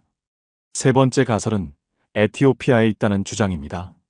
에티오피아 정교회는 자신들이 진짜 언약궤를 보관하고 있다고 수천 년째 주장하고 있습니다. 악숨이라는 도시의 시온 마리아 교회에 언약궤가 있다는 것입니다. 솔로몬 왕과 스바 여왕 사이에서 태어난 아들 메넬리크가 예루살렘에서 진짜 언약궤를 가져왔다는 전설입니다. 진실이 무엇인지 아무도 모릅니다. 그러나 신앙적으로 매우 중요한 질문이 하나 있습니다. 언약궤가 사라진 것이 우리 신앙에 어떤 의미가 있는가 하는 것입니다. 저는 이렇게 생각합니다. 어쩌면 언약궤가 사라진 것 자체가 하나님의 계획이었을 수도 있습니다. 구약시대의 하나님의 임재는 특정한 장소에 머물렀습니다. 성막 안에, 성전 안에, 언약궤 위에 머무르셨습니다. 그곳에 가야만 하나님을 만날 수 있었습니다. 대제사장만 1년에 한 번 지성소에 들어갈 수 있었습니다. 그러나 신약시대가 열리면서 완전히 달라졌습니다. 예수님께서 십자가에서 죽으실 때 성전 휘장이 위에서 아래로 찢어졌습니다. 지성소로 가는 길이 열린 것입니다. 이제 누구든지 예수 그리스도를 통해 하나님께 직접 나아갈 수 있게 되었습니다. 고린도전서 6장 19절 말씀입니다. 너희 몸은 너희가 하나님께로부터 받은 바 너희 가운데 계신 성령의 전인 줄을 알지 못하느냐? 우리 몸이 성령의 전입니다. 하나님의 임재가 더 이상 나무 상자 안에 있지 않습니다. 우리 안에 계십니다. 이것이 얼마나 놀라운 진리입니까? 구약시대 사람들은 평생 지성소에 들어가지 못했습니다. 언약궤 앞에 서보는 것은 꿈도 꾸지 못했습니다. 그런데 지금 우리는 하나님의 임재를 몸 안에 모시고 살아가는 것입니다. 언약궤보다 더 큰 은혜를 받은 것입니다. 서울 관악구에 사시는 71세 최영숙 권사님의 이야기입니다. 권사님은 50년 넘게 신앙생활을 하셨습니다. 새벽 기도도 열심히 다니셨습니다. 기도원도 자주 가셨습니다. 성지 순례도 2번이나 다녀오셨습니다. 그런데 늘 마음 한편이 공허했습니다. 왜 나는 기도원 갔을 때만 은혜 받고 집에 오면 금방 식을까? 왜 성지 순례 갔을 때는 뜨거웠는데 일상으로 돌아오면 다시 무뎌질까? 권사님은 항상 어딘가로 가야만 하나님을 만날 수 있다고 생각하셨습니다. 교회 가야 은혜 받고, 기도원 가야 충만해지고, 특별한 장소에 가야 하나님을 경험한다고 믿으셨습니다. 3년 전 겨울, 권사님이 무릎 수술을 받으셨습니다. 6개월 동안 집 밖을 나가기 어려웠습니다. 교회도 못 갔습니다. 기도원도 못 갔습니다. 권사님은 절망하셨습니다. 이제 나는 하나님을 어떻게 만나지? 그때 딸이 권사님께 성경을 읽어드렸습니다. 고린도전서 6장 19절. 너희 몸은 성령의 전인 줄을 알지 못하느냐? 권사님은 그 말씀이 가슴에 꽂혔습니다. 아, 내가 50년 동안 신앙생활하면서 이걸 몰랐구나. 하나님이 내 안에 계신데 나는 왜 계속 어딘가로 찾아다녔을까? 그날부터 권사님의 기도가 달라졌습니다. 침대에 누운 채로 기도하셨습니다. 하나님, 지금 제 안에 계시죠? 저는 어디 갈 수 없지만 주님은 제 안에 계시니 감사합니다. 교회에 가지 못해도 예배드렸습니다. 기도원에 가지 못해도 충만했습니다. 오히려 그 6개월이 50년 신앙생활 중 가장 깊은 시간이었다고 고백하십니다. 지금 이 영상을 보시는 분 중에 어딘가에 가야만 은혜 받는다고 생각하시는 분 계십니까? 교회에 가야, 기도원에 가야, 특별한 집회에 가야 하나님을 만난다고 생각하시는 분 계십니까? 기억하십시오. 하나님의 임재는 이제 상자 안에 있지 않습니다. 여러분 안에 계십니다. 지금 이 순간 여러분이 앉아 계신 그 자리가 지성소입니다. 언약궤보다 더 큰 은혜가 여러분 안에 있습니다. 함께 기도하시겠습니까? 하나님 아버지, 감사합니다. 주님의 임재가 저 안에 있음을 감사합니다. 저는 더 이상 어딘가를 찾아 헤매지 않겠습니다. 지금 이 자리에서 주님을 만납니다. 저의 몸이 성령의 전임을 고백합니다. 언약궤보다 더 큰 은혜를 주셔서 감사합니다. 예수님의 이름으로 기도합니다. 아멘. 언약궤가 어디 있는지 우리는 모릅니다. 그러나 하나님의 임재가 우리 안에 있다는 것은 확실히 압니다. 이것이 세 번째 미스터리가 우리에게 주는 선물입니다. 이제 예수님의 이야기로 넘어가겠습니다. 복음서에서 가장 긴 침묵의 시간. 예수님은 12살부터 30살까지 18년 동안 어디서 무엇을 하셨을까요? 네 번째 미스터리를 열어보겠습니다. 네 번째 미스터리, 예수님의 18년 공백.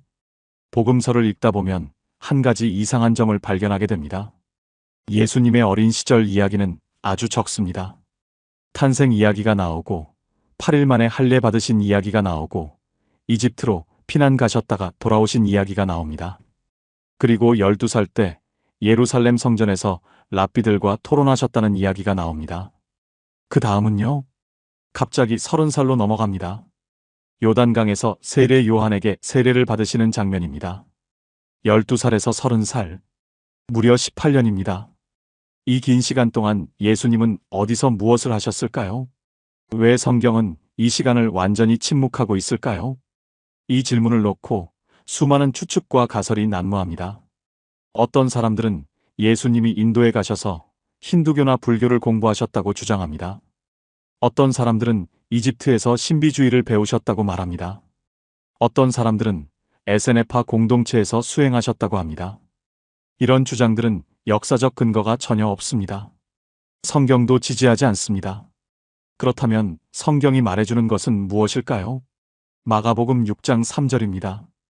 이 사람이 마리아의 아들 목수가 아니냐? 예수님은 목수로 불리셨습니다. 당시 유대 사회에서 아들은 아버지의 직업을 이어받는 것이 일반적이었습니다. 요셉이 목수였기 때문에 예수님도 목수 일을 배우셨을 것입니다. 그렇다면 18년의 공백 기간 대부분을 나사렛이라는 작은 마을에서 목수로 일하셨을 가능성이 높습니다. 하나님의 아들이 망치를 들고 나무를 깎으셨습니다. 의자를 만들고 문을 고치고 농기구를 수리하셨습니다. 땀을 흘리고 손에 물집이 잡히셨습니다. 피곤하면 쉬셔야 했고 배고프면 드셔야 했습니다. 완전한 인간의 삶을 사셨습니다. 그런데 왜 하나님은 이 시간을 성경에 기록하지 않으셨을까요? 저는 이렇게 생각합니다. 하나님께서 의도적으로 이 시간을 침묵으로 남겨두신 것입니다. 왜냐하면 이 침묵 자체가 우리에게 주시는 메시지이기 때문입니다.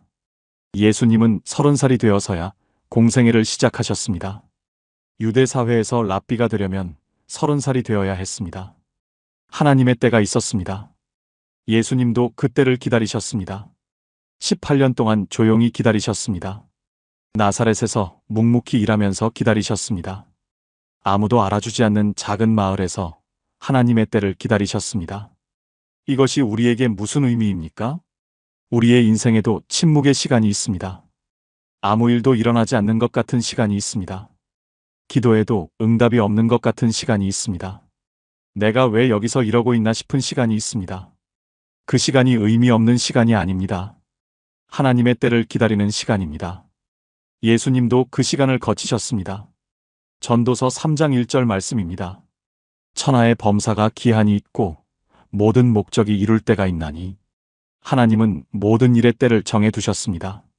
그때가 오기 전에 아무리 조급해도 소용없습니다. 그러나 그때가 오면 어떤 것도 막을 수 없습니다. 부산 해운대구에 사시는 55세 정미경 집사님의 이야기입니다. 집사님은 40대 초반까지 승승장구하셨습니다. 대기업 과장으로 일하셨습니다. 능력을 인정받으셨습니다. 그런데 43살에 갑자기 회사에서 권고사직을 당하셨습니다. 구조조정이었습니다. 집사님은 충격을 받으셨습니다. 하나님, 저 열심히 일했는데 왜 이러십니까? 저 성실하게 살았는데 왜 이런 일이 생깁니까? 제 취업을 위해 뛰어다녔습니다. 이력서를 수십 군데 넣었습니다. 그러나 40대 중반 여성에게 돌아오는 연락은 없었습니다. 1년이 지나고 2년이 지났습니다. 집사님은 점점 지쳐갔습니다. 나는 이제 아무 쓸모가 없나 보다. 하나님이 나를 버리신 건가? 그렇게 5년이 흘렀습니다. 48살이 되던 해 집사님은 교회에서 우연히 청소년 사역을 돕게 되셨습니다. 처음에는 그냥 심심해서 시작한 일이었습니다. 그런데 아이들과 함께 시간을 보내면서 마음이 살아나기 시작했습니다. 집사님은 대학 때 교육학을 전공하셨습니다. 원래 꿈은 교사였는데 취업이 안 돼서 회사에 들어가셨던 것입니다. 50살의 집사님은 늦깎이 대학원에 입학하셨습니다. 상담 심리학을 공부하셨습니다. 지금은 교회에서 청소년 상담 사역을 하고 계십니다. 집사님은 이렇게 고백하십니다. 그 5년이 가장 힘들었지만 가장 필요한 시간이었습니다. 그 시간이 없었다면 저는 지금 이 자리에 없었을 것입니다. 회사에서 잘렸을 때는 하나님이 나를 버리신 줄 알았는데 사실은 더 좋은 곳으로 옮기시려고 잠깐 멈추게 하신 것이었습니다. 지금 이 영상을 보시는 분 중에 기다림의 시간을 보내고 계신 분 있으십니까? 아무 일도 안 일어나는 것 같은 시간 속에 계신 분 있으십니까? 기도해도 응답이 없어서 지치신 분 있으십니까? 기억하십시오. 예수님도 18년을 기다리셨습니다. 나사렛이라는 작은 마을에서 묵묵히 목수일을 하시며 하나님의 때를 기다리셨습니다. 그 기다림 끝에 인류 역사를 바꾸는 3년의 사역이 시작되었습니다. 여러분의 기다림도 헛되지 않습니다. 하나님의 때가 반드시 옵니다. 함께 기도하시겠습니까? 하나님 아버지, 감사합니다. 예수님도 하나님의 때를 기다리셨음을 알게 해주셔서 감사합니다. 저도 지금 기다리는 시간 속에 있습니다. 때로는 지치고 때로는 의심됩니다. 그러나 주님의 때가 가장 좋은 때임을 믿습니다. 조급해하지 않고 묵묵히 기다리게 하여 주시옵소서. 예수님의 이름으로 기도합니다. 아멘. 예수님이 18년 동안 무엇을 하셨는지 우리는 자세히 모릅니다. 그러나 하나님의 때를 기다리는 것이 얼마나 중요한지 배웠습니다. 이것이 네 번째 미스터리가 우리에게 주는 선물입니다. 이제 사도 바울의 이야기로 넘어가겠습니다. 천국을 직접 보고 온 사람. 그런데 왜 14년이나 침묵했을까요? 다섯 번째 미스터리를 열어보겠습니다. 다섯 번째 미스터리 바울의 천국 체험. 죽음 너머의 세계를 직접 목격한 사람이 있다면 믿으시겠습니까? 그것도 2000년 전 로마 제국 시대의 이야기입니다. 환상이나 꿈이 아니라 실제로 천국에 다녀왔다고 증언한 사람. 바로 사도 바울입니다. 고린도후서 12장 2절에서 4절 말씀입니다. 내가 그리스도 안에 있는 한 사람을 아노니 14년 전에 그가 셋째 하늘에 이끌려간 자라. 그가 몸 안에 있었는지 몸 밖에 있었는지 나는 모르거니와 하나님은 아시느니라.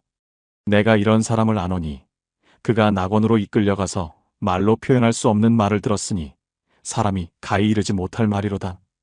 바울은 자신의 체험을 3인칭으로 표현했습니다. 그러나 문맥상 이것이 자기 자신의 경험임은 분명합니다. 셋째 하늘까지 올라갔다고 했습니다. 유대인들의 우주관에서 첫째 하늘은 대기권입니다.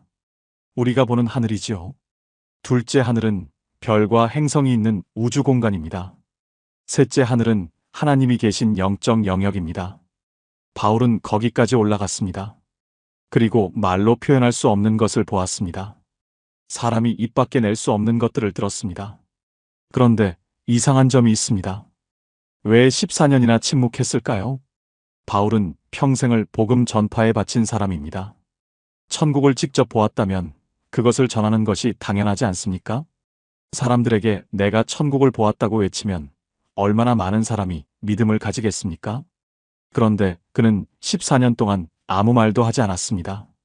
심지어 말할 때도 아주 조심스럽게 짧게만 언급했습니다. 왜 그랬을까요? 고린도후서 12장 7절에 답이 있습니다. 여러 계시를 받은 것이 지극히 크므로 너무 자만하지 않게 하시려고 내 육체의 가시 곧 사탄의 사자를 주셨으니 이는 나를 쳐서 너무 자만하지 않게 하려 하심이라. 하나님은 바울이 교만해지지 않도록 육체의 가시를 주셨습니다. 바울은 이 가시를 3번이나 제거해달라고 기도했습니다. 그러나 하나님은 허락하지 않으셨습니다. 대신 이렇게 말씀하셨습니다. 내 은혜가 내게 족하다.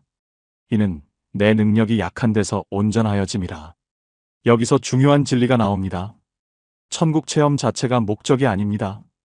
영적 체험이 아무리 놀랍고 특별해도 그것을 자랑하거나 과시하는 순간 의미가 퇴색됩니다. 바울에게 주어진 천국 체험은 앞으로 감당해야 할 엄청난 고난을 견디게 하는 힘이었습니다. 바울은 그 이후 수많은 매를 맞았습니다. 감옥에 갇혔습니다. 돌에 맞아 거의 죽을 뻔했습니다. 파선을 당했습니다. 천국의 영광을 본 사람만이 그런 고난 속에서도 흔들리지 않을 수 있었습니다. 그렇다면 우리는 이 이야기에서 무엇을 배울 수 있습니까?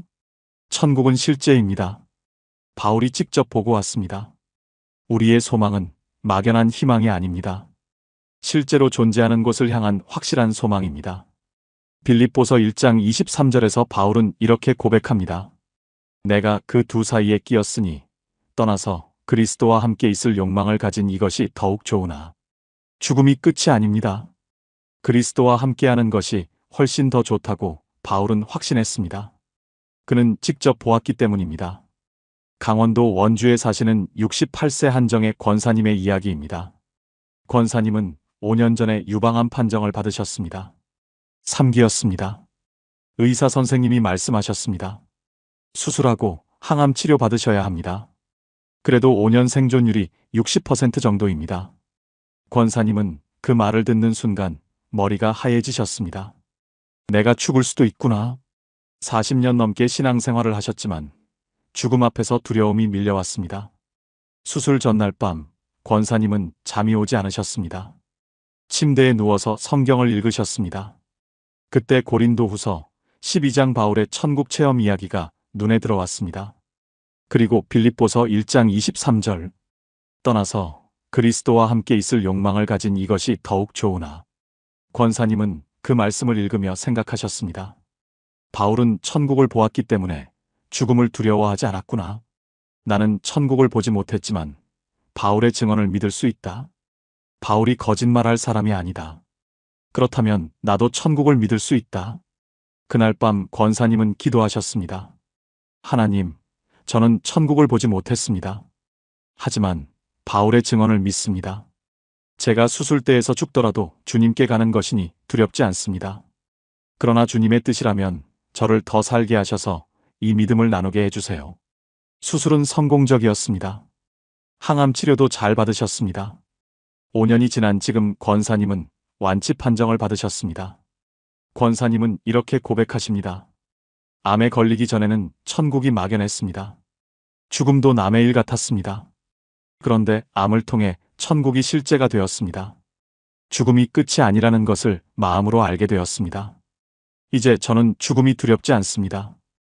언젠가 주님 앞에 가는 날이 오면 바울처럼 더욱 좋다고 고백할 수 있을 것 같습니다. 지금 이 영상을 보시는 분 중에 죽음이 두려우신 분 계십니까? 사랑하는 사람을 떠나보내고 다시 만날 수 있을지 불안하신 분 계십니까? 기억하십시오. 천국은 실제입니다. 바울이 직접 보고 왔습니다. 우리의 소망은 확실합니다. 죽음은 끝이 아니라 더 좋은 곳으로 가는 문입니다. 함께 기도하시겠습니까? 하나님 아버지, 감사합니다. 천국이 실제라는 것을 바울의 증언을 통해 확신하게 하셔서 감사합니다. 저의 소망은 막연한 희망이 아닙니다. 주님이 계신 곳을 향한 확실한 소망입니다. 죽음 앞에서도 흔들리지 않는 믿음을 주시옵소서. 예수님의 이름으로 기도합니다. 아멘. 바울이 천국에서 무엇을 보았는지 자세히는 모릅니다. 그러나 천국이 실제라는 것은 확실히 압니다.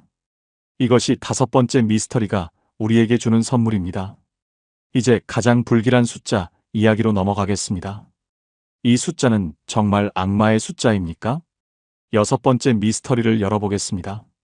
6번째 미스터리 666의 의미. 이 세 자리 숫자만큼 인류 역사에서 공포와 호기심을 동시에 불러일으킨 숫자가 있을까요? 할리우드 공포 영화의 단골 소재입니다. 음모론자들이 가장 좋아하는 주제입니다. 어떤 사람들은 이 숫자가 적힌 것을 보면 피합니다. 호텔에 666호방이 없는 곳도 있습니다. 건물에 6층이 없는 곳도 있습니다. 이 숫자는 정말 악마의 숫자입니까? 성경은 뭐라고 말합니까? 요한계시록 13장 18절입니다. 지혜가 여기 있으니 총명한 자는 그 짐승의 수를 세어보라. 그것은 사람의 수니 그의 수는 666이니라. 여기서 핵심은 사람의 수라는 표현입니다. 이것은 특정한 한 사람을 가리킨다는 뜻입니다. 고대 히브리어와 그리스어는 알파벳 자체가 숫자 기능을 했습니다. 각 글자마다 숫자 값이 있었습니다. 이름의 철자를 모두 더하면 그 사람을 나타내는 숫자가 나왔습니다. 이것을 게마트리아라고 합니다. 초대교회 신학자들은 이 암호를 풀기 위해 많은 노력을 기울였습니다. 가장 유력한 답으로 떠오른 인물이 있습니다. 로마 황제 네로입니다. 히브리어로 네로 카이사르를 쓰고 각 글자의 숫자 값을 더하면 정확히 666이 나옵니다. 우연이라고 보기에는 너무 정확합니다. 네로는 서기 64년 로마 대화제가 발생하자 그 책임을 그리스도인들에게 뒤집어 씌웠습니다. 그 이후 로마 제국 전역에서 잔인한 박해가 시작되었습니다. 신자들을 산채로 십자가에 못 박았습니다. 짐승 가죽을 씌워 개들에게 물어뜯기게 했습니다. 타르를 온몸에 바르고 정원의 횃불로 사용하기도 했습니다. 요한계시록이 기록된 시기는 바로 이런 박해가 절정에 달했던 때였습니다. 당시 신자들에게 666은 단순한 숫자가 아니었습니다. 지금 바로 이 순간 자신들을 죽이려는 악의 화신을 가리키는 암호였습니다. 공개적으로 황제를 비난하면 즉시 처형당하던 시대였기에 이런 상징적 표현이 필요했습니다. 그렇다면 네로가 죽은 지 2000년이 지난 지금 이 숫자는 의미가 없는 걸까요? 많은 신학자들은 그렇게 생각하지 않습니다. 666이 네로라는 특정 인물을 넘어서 더 큰 의미를 담고 있다고 보기 때문입니다. 성경의 예언은 종종 이중적 성취를 보입니다. 당대에 한 번 이루어지고 미래에 다시 한 번 더 큰 규모로 성취되는 것입니다. 네로는 신을 자처하며 그리스도인들에게 황제 숭배를 강요했습니다. 거부하는 자는 죽음뿐이었습니다. 오늘날은 어떻습니까? 직접적인 종교 박해는 많이 줄어들었습니다. 그러나 다른 형태의 압력이 존재합니다. 돈, 권력, 명예, 쾌락, 이런 것들이 하나님의 자리를 차지하려고 합니다. 믿음대로 살면 손해본다. 세상 물정 모르는 소리 하지 마라. 현실적으로 살아야지. 이런 목소리가 우리를 흔듭니다. 요한계시록은 짐승의 표를 받지 않으면 매매를 할 수 없다고 경고했습니다. 경제적 압박으로 신앙을 포기하게 만드는 시스템입니다. 오늘날에도 비슷한 일이 일어납니다. 주일에 일해야 승진할 수 있어. 거래처 접대는 어쩔 수 없잖아. 사업하려면 어느 정도는 타협해야지. 이런 상황에서 믿음을 지킨다는 것이 얼마나 어렵습니까? 그러나 요한계시록의 메시지는 분명합니다. 어떤 상황에서도 흔들리지 말라는 것입니다. 요한계시록 14장 12절입니다. 성도들의 인내가 여기 있나니 그들은 하나님의 계명과 예수에 대한 믿음을 지키는 자니라. 성도의 인내입니다. 하나님의 계명을 지키고 예수님에 대한 믿음을 지키는 것입니다. 어떤 압박이 와도 어떤 유혹이 와도 끝까지 지키는 것입니다. 인천 남동구에 사시는 52세 김성호 집사님의 이야기입니다. 집사님은 중견 건설회사 영업팀장으로 일하셨습니다. 실적이 좋으셨습니다. 승진 직전이었습니다. 그런데 문제가 생겼습니다. 회사에서 큰 프로젝트를 따내려면 관행적으로 해오던 일이 있었습니다. 발주처 담당자에게 돈을 전달하는 것이었습니다. 집사님은 알고 있었습니다. 그것이 불법이라는 것을. 예전에는 이 바닥이 다 그렇다고 합리화했습니다.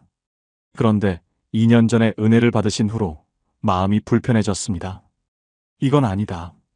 하나님 앞에서 부끄럽다. 집사님은 부장님께 말씀드렸습니다. 저는 이 일을 못하겠습니다. 부장님이 화를 내셨습니다. 자네 승진 포기하는 거야? 이 바닥에서 그렇게 살면 못 버텨. 집사님은 승진에서 탈락하셨습니다. 다른 사람이 팀장 자리를 가져갔습니다. 집사님은 한직으로 밀려나셨습니다. 월급도 줄었습니다. 주변에서 뭐라고 했는지 아십니까? 바보같이 왜 그랬어? 적당히 살지. 믿음이 밥 먹여주나? 집사님도 흔들렸습니다. 내가 잘한 건가? 가족들한테 미안하다. 그런데 1년 후에 일이 터졌습니다. 그 프로젝트에 관련된 비리가 검찰 수사로 드러났습니다. 돈을 전달했던 담당자들이 줄줄이 구속되었습니다. 집사님을 대신해서 승진했던 사람도 포함되어 있었습니다. 집사님은 아무 일 없었습니다. 애초에 그 일에 손을 대지 않았기 때문입니다.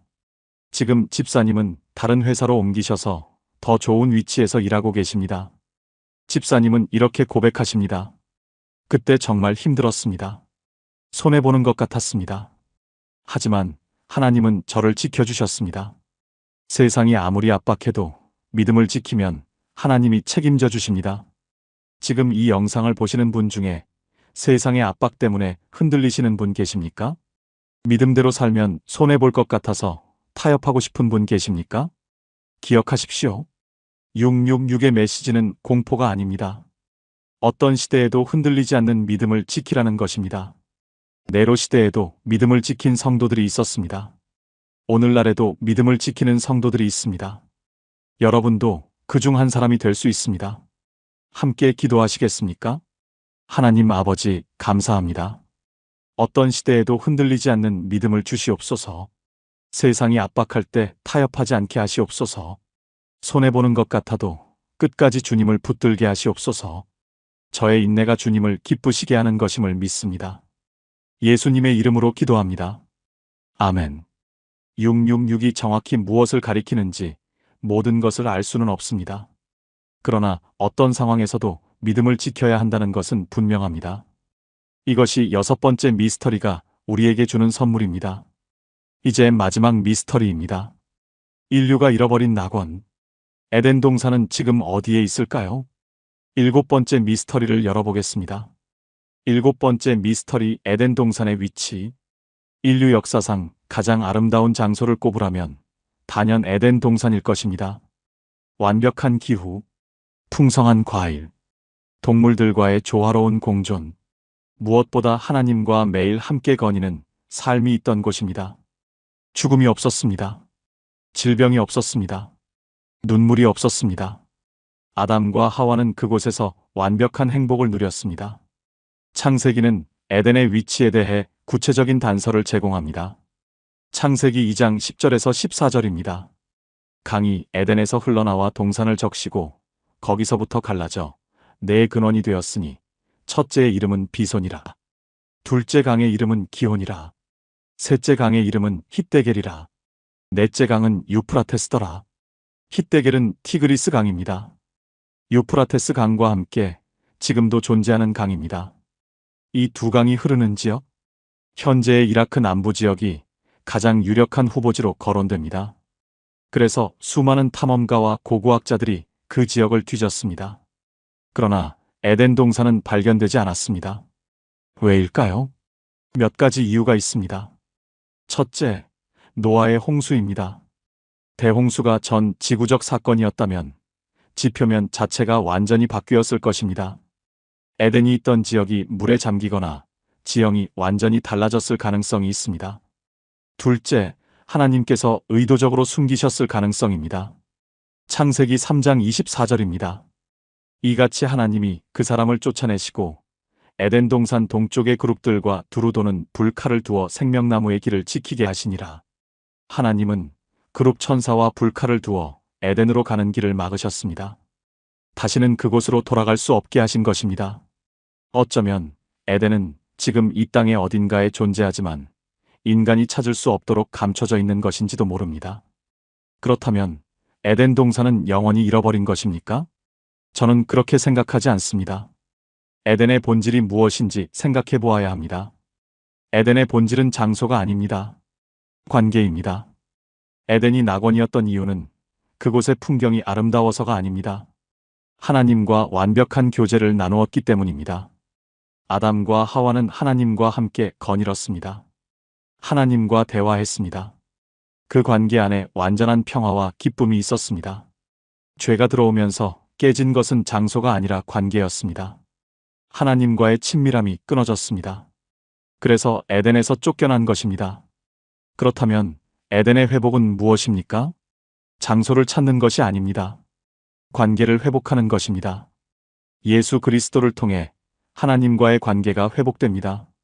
십자가에서 죄의 대가를 치르시고 우리에게 다시 하나님께 나아갈 길을 열어주셨습니다. 에덴에서 막혔던 그 길이 예수님을 통해 다시 열린 것입니다. 요한계시록은 마지막에 새 하늘과 새 땅을 보여줍니다. 요한계시록 22장 1절에서 2절입니다. 또 그가 수정같이 맑은 생명수의 강을 내게 보이니 하나님과 및 어린 양의 보좌로부터 나와서 길 가운데로 흐르더라. 강 좌우에 생명나무가 있어 생명나무가 다시 등장합니다. 에덴에서 막혔던 생명나무가 새 예루살렘에서 다시 나타납니다. 요한계시록 21장 3절입니다. 보라, 하나님의 장막이 사람들과 함께 있음에 하나님이 그들과 함께 계시리니 그들은 하나님의 백성이 되고 하나님은 친히 그들과 함께 계셔서 하나님이 사람들과 함께 계십니다. 에덴에서 누렸던 그 관계가 완전히 회복됩니다. 이것이 진정한 에덴의 회복입니다. 경기도 안양에 사시는 73세 이복순 권사님의 이야기입니다. 권사님은 60년 가까이 신앙생활을 하셨습니다. 그런데 한 가지 풀리지 않는 아픔이 있었습니다. 둘째 아들과의 관계였습니다. 20년 전에 큰 다툼이 있었습니다. 아들이 집을 나갔습니다. 연락이 끊겼습니다. 명절에도 오지 않았습니다. 손자 얼굴도 보지 못했습니다. 권사님은 매일 그 아들을 위해 기도하셨습니다. 하나님, 우리 아들 마음을 돌려주세요. 한 번만 만나게 해주세요. 10년이 지나고 15년이 지나도 연락이 없었습니다. 권사님은 지치셨습니다. 하나님, 왜 이 기도는 안 들어주세요? 제가 뭘 잘못했습니까? 어느 날 새벽 기도 중에 에덴 동산 말씀을 묵상하셨습니다. 아담과 하와가 죄를 짓고 하나님을 피해 숨었던 장면이었습니다.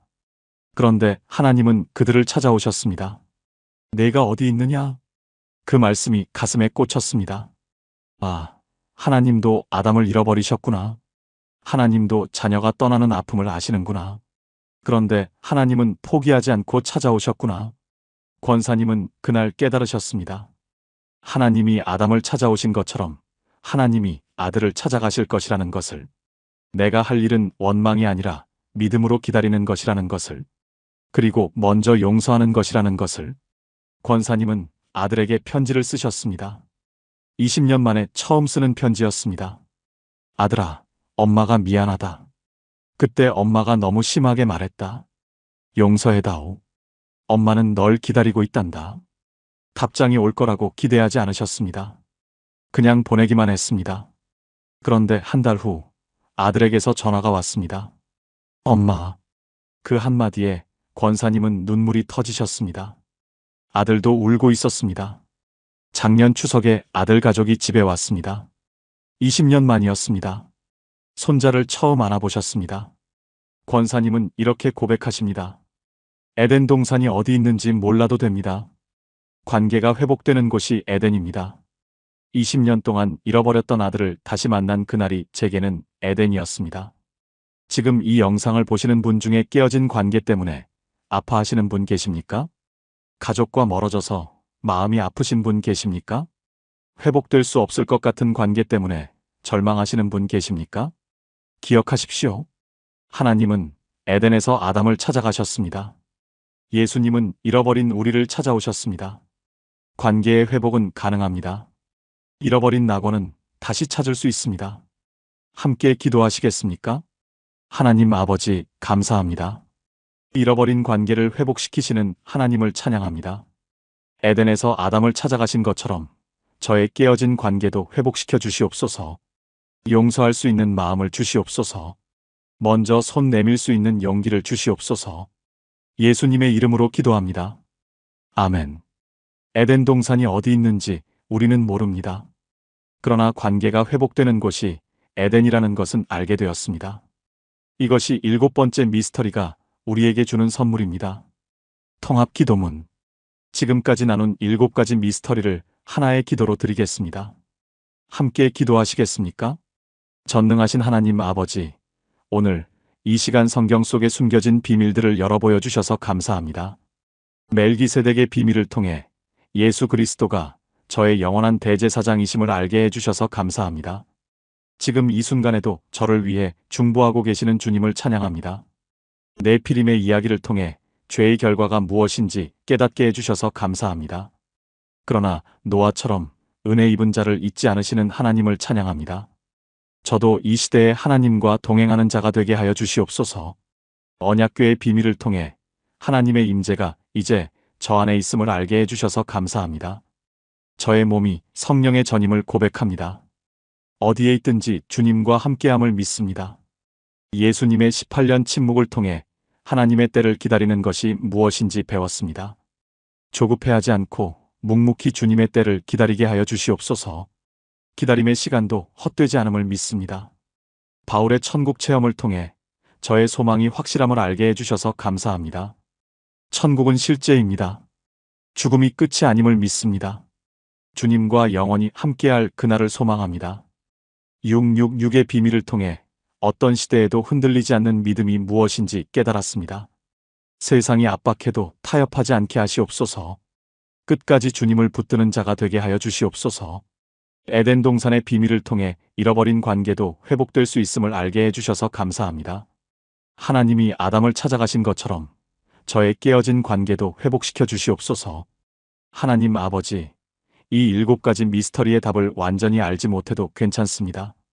중요한 것은 이 모든 비밀 속에 하나님이 계시다는 것입니다. 저는 미스터리를 다 풀어야 믿는 것이 아니라 미스터리 속에서도 하나님을 신뢰합니다. 이것이 진짜 믿음임을 고백합니다. 오늘 이 말씀이 저의 삶을 변화시키게 하여 주시옵소서. 살아계신 예수 그리스도의 이름으로 기도합니다. 아멘. 마무리. 지금까지 성경 속에 숨겨진 7가지 최대 미스터리를 함께 열어보았습니다. 족보도 없이 나타났다 사라진 멜기세덱. 그를 통해 예수님이 우리의 영원한 대제사장이시며 지금도 우리를 위해 중보하고 계심을 알게 되었습니다. 천사와 인간 사이에서 태어났다는 네피림. 그 사건을 통해 죄의 결과는 심판이지만 노아처럼 은혜 입은 자가 있다는 희망을 보았습니다. 역사 속으로 사라진 언약궤. 그러나 하나님의 임재는 이제 상자 안이 아니라 우리 안에 계심을 깨달았습니다. 복음서에서 침묵하고 있는 예수님의 18년. 그 시간을 통해 하나님의 때를 기다리는 것이 얼마나 중요한지 배웠습니다. 사도 바울이 직접 다녀온 천국. 그 체험을 통해 천국이 실제이며 우리의 소망이 확실하다는 것을 확인했습니다. 수천 년 동안 논쟁이 되어온 666. 그 숫자를 통해 어떤 시대에도 흔들리지 않는 믿음을 지켜야 한다는 것을 다짐했습니다. 인류가 잃어버린 낙원 에덴 동산. 그 이야기를 통해 깨어진 관계도 회복될 수 있다는 소망을 발견했습니다. 이 7가지 미스터리 앞에서 전 세계 신학자들은 여전히 논쟁 중입니다. 아직도 완전한 답이 나오지 않았습니다. 그런데 오늘 우리는 한 가지 확실한 것을 발견했습니다. 미스터리의 답을 다 알아야 믿음이 생기는 것이 아니라는 것입니다. 미스터리 속에서도 하나님을 신뢰하는 것이 진짜 믿음이라는 것입니다. 멜기세덱이 정확히 누구인지 몰라도 예수님이 우리의 대제사장이신 것은 변하지 않습니다. 네피림의 정체를 다 몰라도 하나님의 은혜는 여전히 우리에게 임합니다. 언약궤가 어디 있는지 몰라도 하나님의 임재는 우리 안에 있습니다. 이것이 오늘 우리가 얻은 가장 큰 보물입니다. 욥기의 욥을 기억하십니까? 그는 자신에게 닥친 고난의 이유를 끝까지 듣지 못했습니다. 하나님은 왜 이런 일이 일어났는지 설명해 주지 않으셨습니다. 그러나 욥은 그 고통의 한복판에서 하나님의 주권을 인정하고 무릎 꿇었습니다. 주신 이도 여호와시요 거두신 이도 여호와시오니 여호와의 이름이 찬송을 받으실지니이다. 이것이 진짜 믿음입니다. 모든 질문에 답을 얻어야 믿는 것이 아닙니다. 답을 모르는 상황에서도 하나님을 신뢰하는 것이 믿음입니다. 오늘 영상을 시작할 때 말씀드렸습니다. 교회에서 절대 다루지 않는 질문들이 있다고. 40년 믿어온 장로님도 입을 다무시는 주제들이 있다고. 그런데 이 질문들이 믿음의 걸림돌이 아니라는 것을 오늘 확인하셨습니까? 오히려 믿음을 더 깊게 만드는 디딤돌이라는 것을 느끼셨습니까? 앞으로도 질문하십시오. 성경을 읽다가 이해가 안 되는 부분이 나오면 덮어두지 마십시오. 그 질문이 여러분을 더 깊은 믿음으로 인도할 것입니다. 다만 한 가지만 기억하십시오. 모든 미스터리의 끝에는 하나님이 계십니다. 이해보다 믿음이 먼저이고 지식보다 은혜가 더 깊습니다. 오늘 이 영상이 여러분의 신앙에 새로운 깊이를 더해드렸기를 소망합니다. 평생 가슴 한편에 찝찝하게 남아있던 그 질문들. 오늘 조금이라도 해소가 되셨습니까? 이 말씀이 여러분의 마음에 닿으셨다면 더 많은 분들이 이 은혜를 함께 나눌 수 있도록 공유해 주세요. 댓글로 여러분의 생각을 나눠주세요. 7가지 중에 가장 마음에 와닿은 미스터리가 무엇인가요? 여러분의 이야기를 듣고 싶습니다. 혹시 또 궁금한 성경의 미스터리가 있으시면 댓글로 남겨주세요. 다음 영상에서 함께 나눠보겠습니다. 사랑하는 성도 여러분, 오늘도 하나님의 크신 은혜가 여러분과 함께 하시기를 축복합니다. 멜기세덱의 반차를 따르시는 예수님께서 지금 이 순간에도 여러분을 위해 중보하고 계십니다. 노아가 은혜를 입은 것처럼 여러분도 이 시대에 은혜 입은 자로 살아가시기를 축복합니다. 하나님의 임재가 여러분 안에 있습니다. 하나님의 때가 여러분의 삶에 임할 것입니다. 천국의 소망이 여러분을 지탱해 줄 것입니다. 어떤 압박에도 흔들리지 않는 믿음이 여러분의 것이 될 것입니다. 깨어진 관계가 회복되는 기적이 여러분의 가정에 일어날 것입니다. 예수 그리스도의 이름으로 축복합니다. 샬롬.